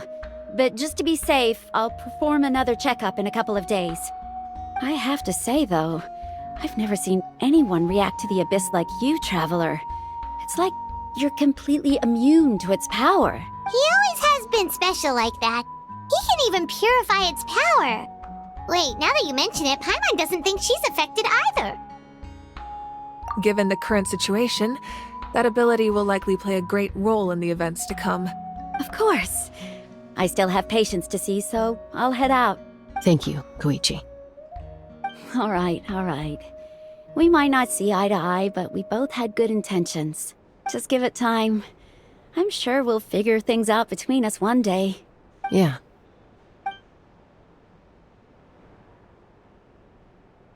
All right. There's so much to discuss, I don't even know where to begin. You've seen it for yourselves now. The devastation in the Night Kingdom. I'll get straight to the point. Natlan is on the verge of destruction. It's very possible our nation has less than a year before total devastation. Huh? No. That can't be true, can it? That's right. But I've only ever disclosed that fact to the handful of people working with me to save this nation. Our looming destruction is not a recent development, but the inevitable conclusion of the disaster the Abyss initiated 500 years ago. Mulan told us a little bit about that. 500 years ago, all the nations of Teyvat were invaded by the Abyss. Unlike the other nations, Natlan never had stable and deep-rooted ley lines, so we suffered the worst of the invasion. The battle against the Abyss was exceedingly long and brutal. In the end, victory came at the cost of our civilization and countless lives. Even then, it took centuries of solving the disasters caused by the Abyss to finally achieve the peace we know today. And still, this is but a superficial victory. The forces of the Abyss have merely been driven back underground. Their threat to Natlan remains as real as ever. I'd never have guessed. The problems plaguing the Night Kingdom are all the more complicated because that realm is essentially functioning as Natlan's ley lines. Immediately after the war, our calculations estimated that we would have a maximum of 500 years before the Night Kingdom was completely lost to the Abyss. But at that time, we were a nation of the destitute. Our people no longer believed in victory, nor did they hold hope for the future. Our civilization was dying, our faith crumbling, and the line of power passed down from the Wayab nearly severed. If we didn't bring the nation back together, it would be foolish to even dream of defeating the Abyss in the future. So, the Archon had a long and involved discussion with the heroes of each tribe, and finally came up with a 500-year-long plan to save Natlan. So that's what happened. After finding Kachina, I encountered a strange figure who gave me a series of new memories. Since the plan was mentioned in those memories, I guess I've been chosen to play an important role in it. But there's still something I don't understand. Those memories showed me the Pyro Archon from back then. And it was you. Huh? But that doesn't make any sense. The Pyro Archon is supposed to be human. It's impossible for a human to live that long. That's right. The hardest thing for humans to overcome has always been time, or rather, the natural limitations of our lifespan. A god can extend a human's life by using a certain amount of divine power, or subjecting them to a curse. But, as we all know, Natlan doesn't have gods like that. We can only rely on our own methods. A human life is like a flame destined to be extinguished. 500 years ago, I placed my life within the sacred flame. Only by dying before my time could I have the chance to wake up again. So, in other words, this is your second life? Yes. We only managed to defeat the Abyss all those years ago because the tribes came together as one. If the Natlan of the future was to have a fighting chance, the Pyro Archons that came after the war had to rebuild the decimated tribes. The goal was to reunite the people and restore the strength of each tribe's Wayab. Once a tribe was back to its full strength, the tribe's Wayab would select a hero, indicating the tribe was once again ready for war. The Chosen would then stand by my side in defense of our nation, just like great heroes of old 500 years ago. So that means I'm one of the Chosen? That's right. You bear the ancient name Umoja, the same one held by the hero from your tribe 500 years ago. It means unity. After your adventure in the Night Kingdom, I trust you've come to fully understand the meaning of that name. So in other words, you always knew who the Wayab were going to pick from each tribe? Yes. According to the plan, each tribe was supposed to have been fully restored by the time I awoke. But something went wrong along the way. The 6 heroes successfully inherited the ancient names from 500 years ago, but the intel regarding the plan wasn't passed on to them. Once again, it comes down to the deterioration of the Night Kingdom. Communication between the Sacred Flame and the Wayab has been blocked. Just like how the Ode of Resurrection failed to bring Kachina back. Exactly. It's just another tactic the Abyss is using against us. The Abyss may not possess intelligence, but its methods certainly aren't easy to counter. If we want to unblock that information from being passed on, my presence alone isn't enough. The ancient name bearer must establish a greater connection to their name. So, I've tried my best to help them from the sidelines. Currently, Shalonin of the Children of Echoes, Kinich of the Scions of the Canopy, and Iansan of the Collective of Plenty have all been acknowledged by their names. During your adventure, you too earned the acknowledgement of your Wayab Mualani. In the process, you gained the memories stored within your name. But we have less than a year! Yes, but we have no choice. We cannot start the plan until all the heroes have been gathered. That's also why I haven't been able to take action despite the urgency of the situation. But if you knew this whole time, why didn't you just tell me about my role in all this? Wouldn't that make everything go a lot faster? Perhaps, but the opposite could also be true. Knowing your destiny too early could mean failing to realize your full potential.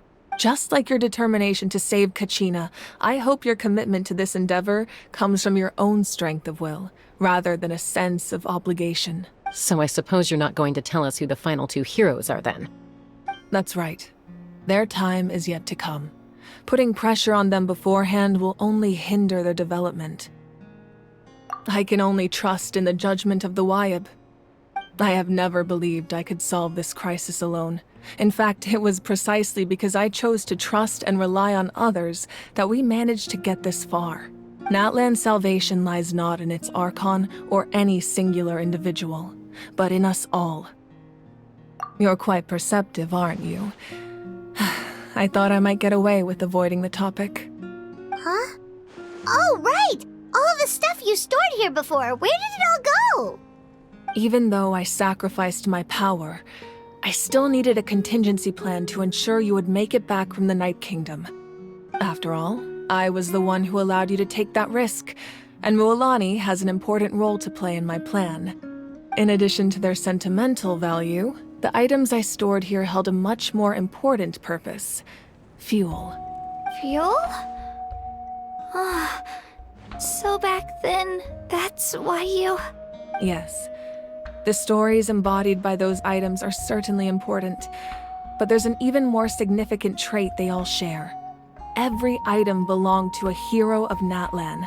Over time, they became imbued with a certain amount of contending fire from being carried in battle. On their own, each item's power is limited, but together, their combined effect can prove quite useful in a dire situation. By burning those items, I was able to activate the contending fire stored within them to open the boundary between the two worlds. It was a rather crude approach, so all their power was depleted in an instant, as you can see. But weren't they all precious treasures? What about their stories? That's exactly why I dragged you all here. No matter what, I never wanted the Pyro Archon to have to use that power. Oh, I'm so sorry. You have nothing to be sorry for. You all deserve my thanks, actually. If you hadn't saved the totem pole, that area of the Night Kingdom would have been forever lost to the Abyss. And then, it would only be a matter of time before the Children of Echoes was met with disaster.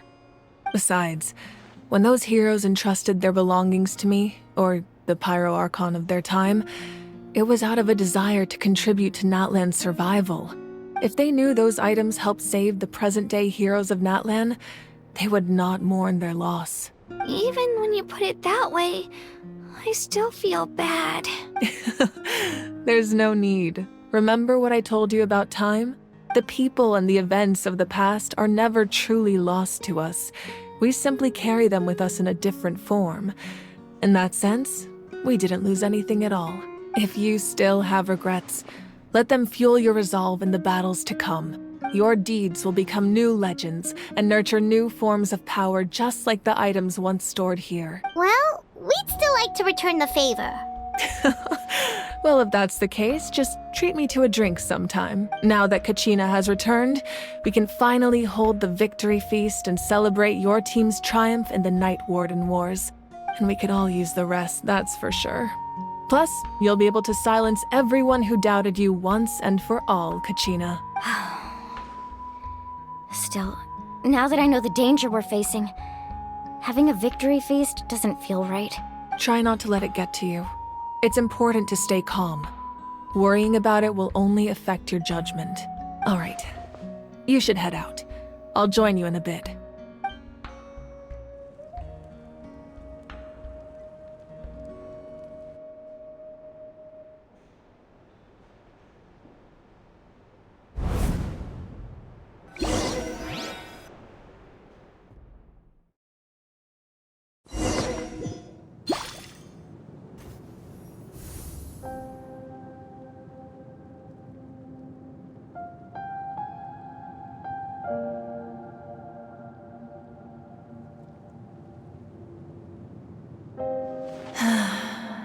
When I was young, I used to sit by the hot springs and listen to the stories of warriors from all over Natlan. They attract people from all walks of life. Friends come easy here, no matter what tribe you're from. The people of the springs have never claimed the hot springs as their own private property. They are there to bring all hot spring buddies together. It's been really nice, seeing the children of my tribe get older. It's helped me gradually understand the true value of the springs. I've witnessed their energy, their determination, their absolute passion for life. Even when they cause trouble, I never managed to hold on to my anger for long. It's unbelievable how quickly they worm their way back into my good graces. I'm certain Mualani will become a great warrior when she grows up. She possesses infinite potential. I can see it. One day, when I'm no longer in fighting form, I'll come here and tell stories to all the children, just like those warriors did for me. So, you better get busy, Pyro Archon, or I'll end up running out of stories.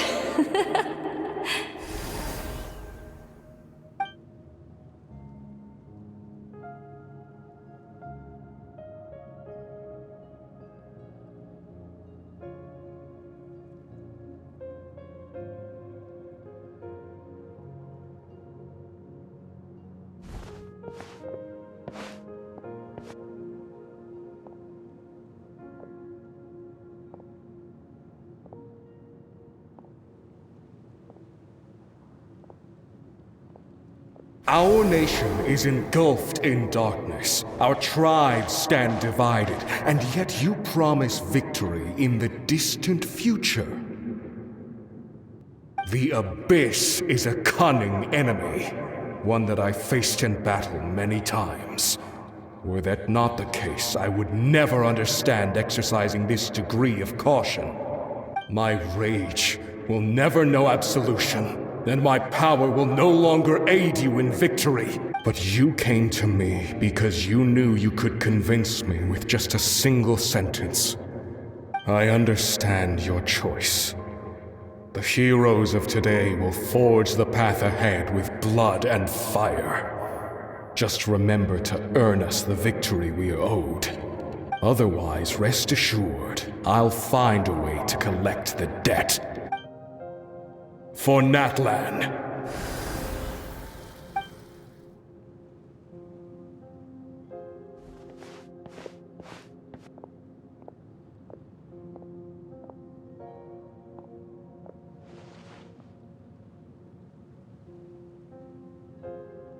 So, you're gonna head 500 years in the future to serve as the Pyro Archon again? But what about the you from right now? You're just gonna die? You can't ask her those questions and expect her to answer, my dear. The decision is hers to make, and she deserves our support. We will do everything we can to rebuild the tribes. Don't you worry.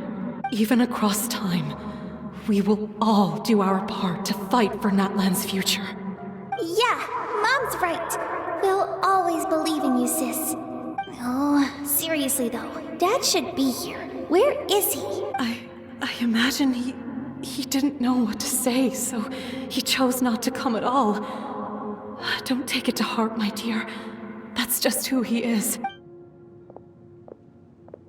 Just remember, no matter what happens in the future, we will always love you.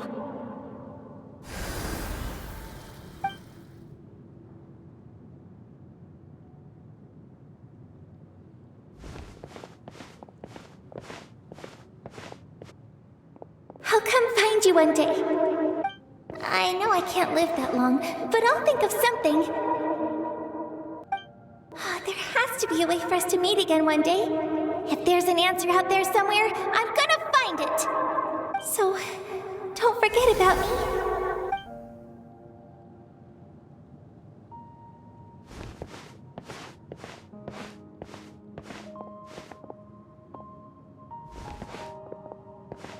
If that's your decision, then you have my full support, Archon. May our children live to see such a lovely son. For Natlan! No one fights alone.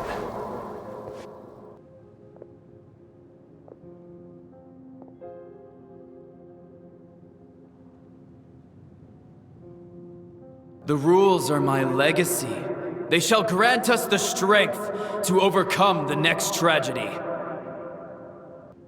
War forged the 6 tribes, taught us how to fight, instilled in us what it means to love. Who will be the one to bring this to an end?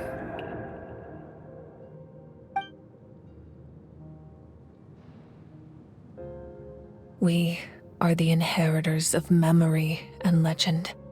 Those who grew alongside sun and wind.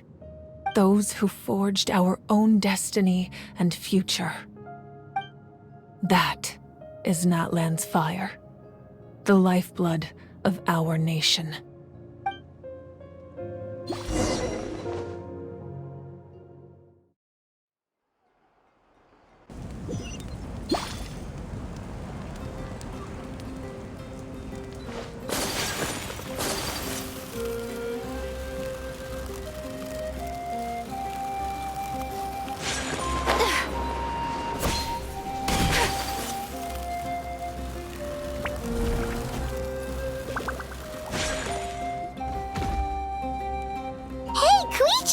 You here for the victory feast too? Oh, no. I knew Chaska would be here, so I just came to deliver some medicine. I was about to leave, actually. It's not that I don't want to celebrate Kachina and the others. I'm so glad she made it back. It's just... well, I'll make things awkward if I'm around my sister right now. Well, you two had a fight, so Paimon can understand. She didn't cause any trouble during your trip, right? Yeah, she was super helpful. She gave us a lot of useful information about the Abyss. That's good. That's all I needed to know.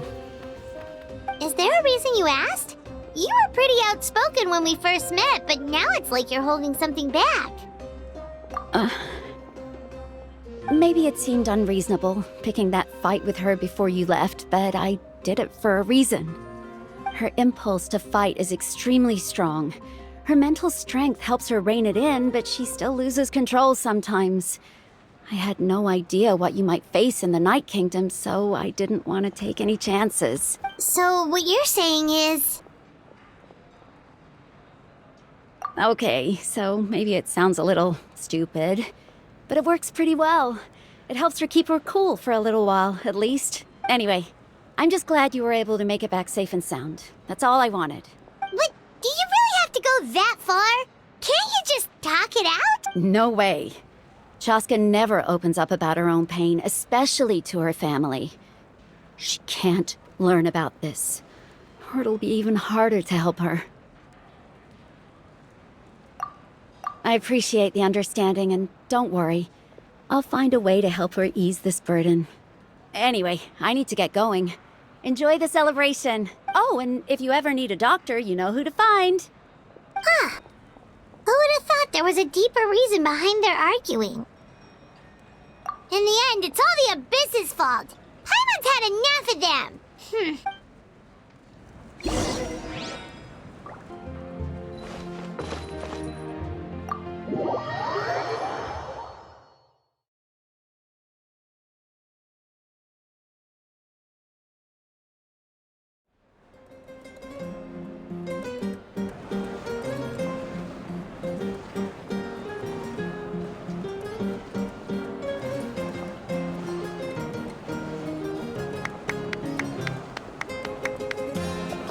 Let's give a huge round of applause to our brave young warrior, Kachina! Woohoo! Well done, Kachina! Thank you, everyone! I'm so glad I finally made it! I always knew you could do it! With so much potential at your age, you have a great future ahead of you. You're one to talk. Don't think I didn't know you were the first person to abandon your team. I'll be dealing with you when we get back. I had no choice! My friend invited me, I couldn't just say no! Oh, really?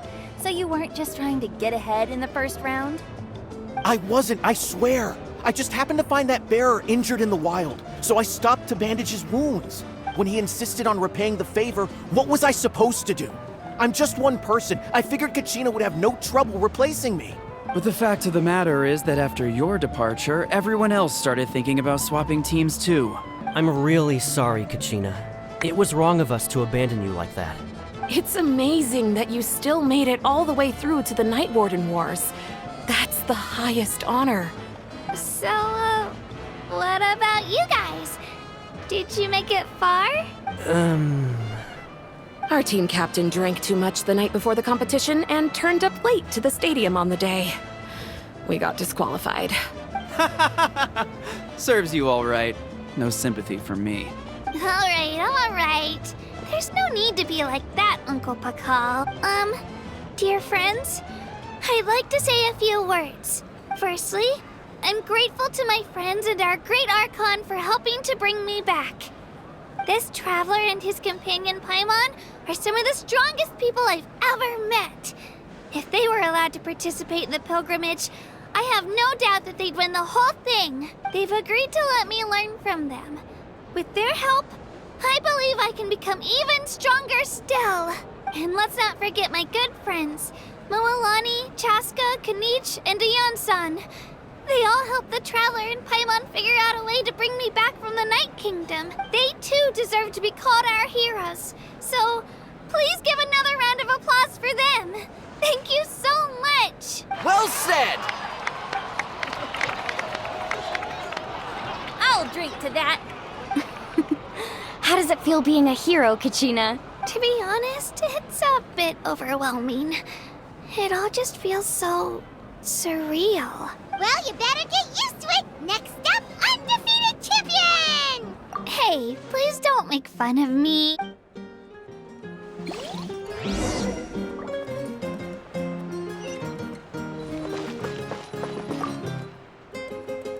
Ah, you're here. Have some fruit juice. I got it specially for you two. How did you know? That's Paimon's favorite! You look like you've still got questions. Ask away. Because they had their own lives to live.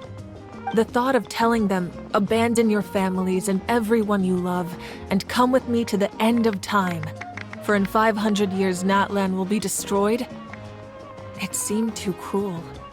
You could just as easily point out that everything in this world would come to an end eventually. But life is short. And beyond a point, it just doesn't seem real. Imagine if I said, let's leave right now and go save the sun because it'll flame out in a few million years. It would sound quite ridiculous. I couldn't make them shoulder that burden with me. Besides, every generation will have its heroes, this one included. The plan could still work without them, or, of course, without me. But since I was the one who came up with the plan, I felt duty-bound to see it through to the end. Paimon's suddenly remembering that portrait in your room. Was that your family from back then? Yes, it was. So when you asked me who my sister grew up to be, the truth is that very little information survives. From what I've been able to piece together, I can conclude with a reasonable degree of confidence that she ended up as an architect and artist. She played an instrumental role in rebuilding the scions of the Canopy tribe, designing and building many houses. But of course, none of her buildings are around anymore. Still, it was an impressive achievement, and I'm very proud of her.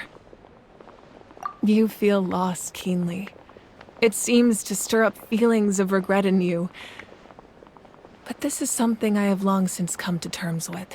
This is a war, and there can be no war without loss.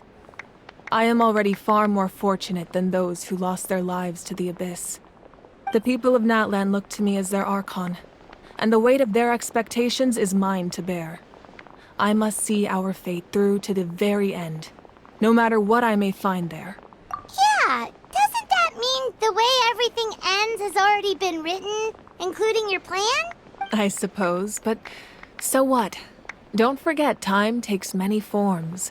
The past, present, and future coexist, and all are equally important. Even if the future ends in destruction, there's still no reason to give up on the here and now. And it's precisely because we humans cannot know our fate that we will never give up on our struggle. This is a pivotal moment. We are still 2 heroes short. Well, 3 to be precise. There's one further hero who I'm hoping to get on my side, whatever it takes. Your resistance to the corrupting power of the Abyss is truly remarkable. It would easily make you an all-important figure in the upcoming battle. If you agree to join us, you will not only gain my full support in your journey, but I will also forge a brand new ancient name for you. Ancient names can be forged? They can. Several strict conditions must be met, but if they couldn't be forged at all, then the number of them in circulation would have long dwindled to 0. Possessing an ancient name would mean that your adventures in Natlan are recorded in full. Your stories would be remembered by our people for all the years to come. The Ode of Resurrection may have temporarily lost its power, but still, take this as my personal guarantee that I shall never let you fall. Just like in the Night Kingdom, I will be there for you. That is a promise I will fulfill at all costs. This nation always honors its heroes. Yeah, we can't just ignore the situation here. Wonderful. Then I'll reach out to Shilonen right away. She's the one who will forge the name. We've never forged an ancient name for an Outlander before, but I trust she'll find a way.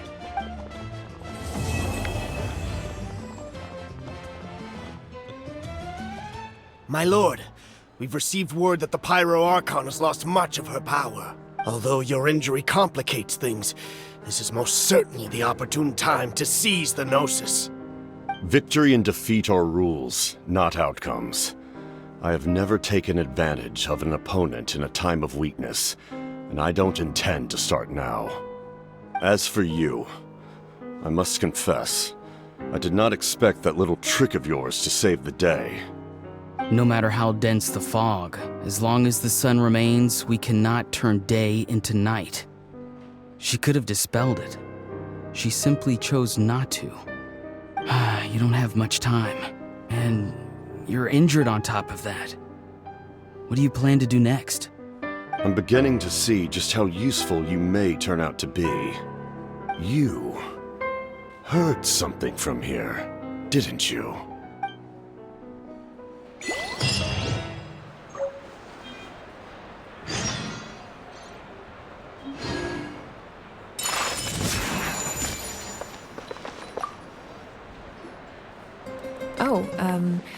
Something else you'd like to ask? Well, our intel suggests he hasn't made any new movements yet. Although Kenichi's investigation helped us confirm that he's being aided by someone from the Masters of the Nightwind. I'm getting closer to narrowing down who that may be, but it's still unclear whether this person aided the captain out of willingness or coercion. If you learn anything about this during your adventures, please let me know. Something else you'd like to ask? The Abyss is the most formidable enemy in all of Teyvat. In the beginning, it took failure and tragedy to even begin to learn how to fight back. All of the methods you've seen in other nations were developed based on experience and insight passed down over generations. We know them to work, but few of us actually understand why. It's the same for the method we use here in Natlan. Ever since ancient times, elemental energy has been one of our most reliable weapons against the Abyss. As for the principles behind it, I'm afraid you might have to seek answers from someone older than the position of Pyro Archon itself. Something else you'd like to ask? That also comes down to the long-standing effects of the Abyss. Our people's survival is inextricably tied to the Wyab, but their power has its limits. They cannot offer our people the same degree of protection outside our borders. In fact, people who do decide to leave often suffer from memory loss and emotional issues. Everyone in Natlan understands this. That's why our people never leave without a good cause. Even if someone is left with no choice, the chief of their tribe must seek approval with the Wyab to grant them leave. And the Wyab have always been very strict about granting that approval, since extending protection beyond our borders means consuming power reserved for our fight against the Abyss. Still, there's no need to worry.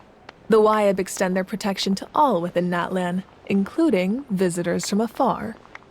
Oh, something else you'd like to ask?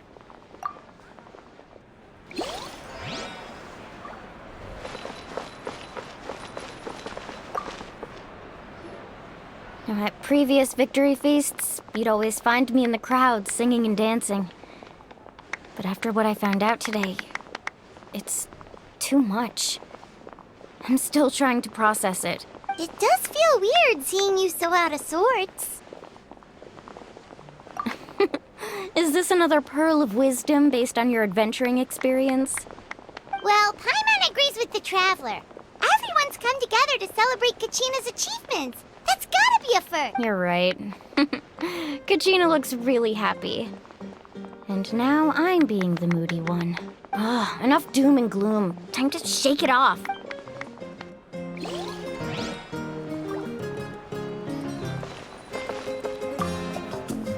All right, Kachina, let's party! I'm a little embarrassed. Don't be.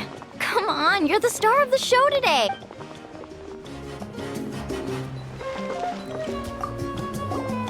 I've been through so much all at once. Everything still kind of feels like a dream. Are you still feeling unwell? Nope, all better now. I told you I bounced back pretty quick, so don't worry about me. I bet you guys must be tired, though. Make sure you get some good rest tonight. You gotta recharge so you'll be in the mood to have fun.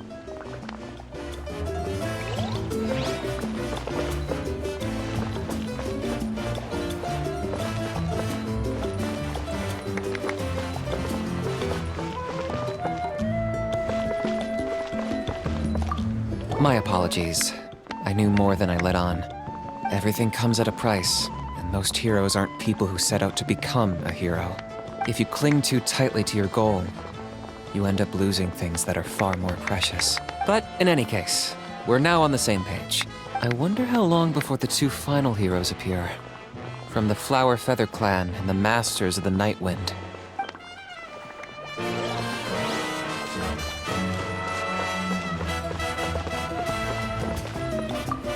It cost us a lot, but we got Kachina back safely, and that's what matters. There'll be even tougher challenges coming our way in the days ahead, though. We'll have to train harder, make sure we're in peak condition. That includes you, Paimon. I can do a special one-off session to show you the ropes. Interrupt? No thanks.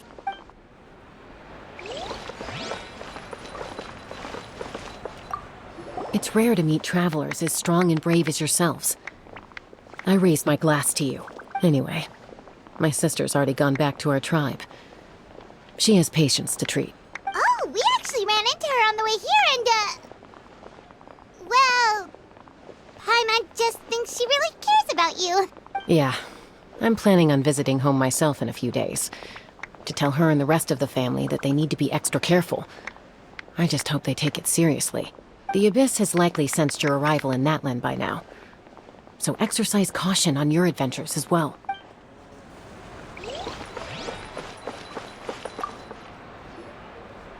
Oh, something...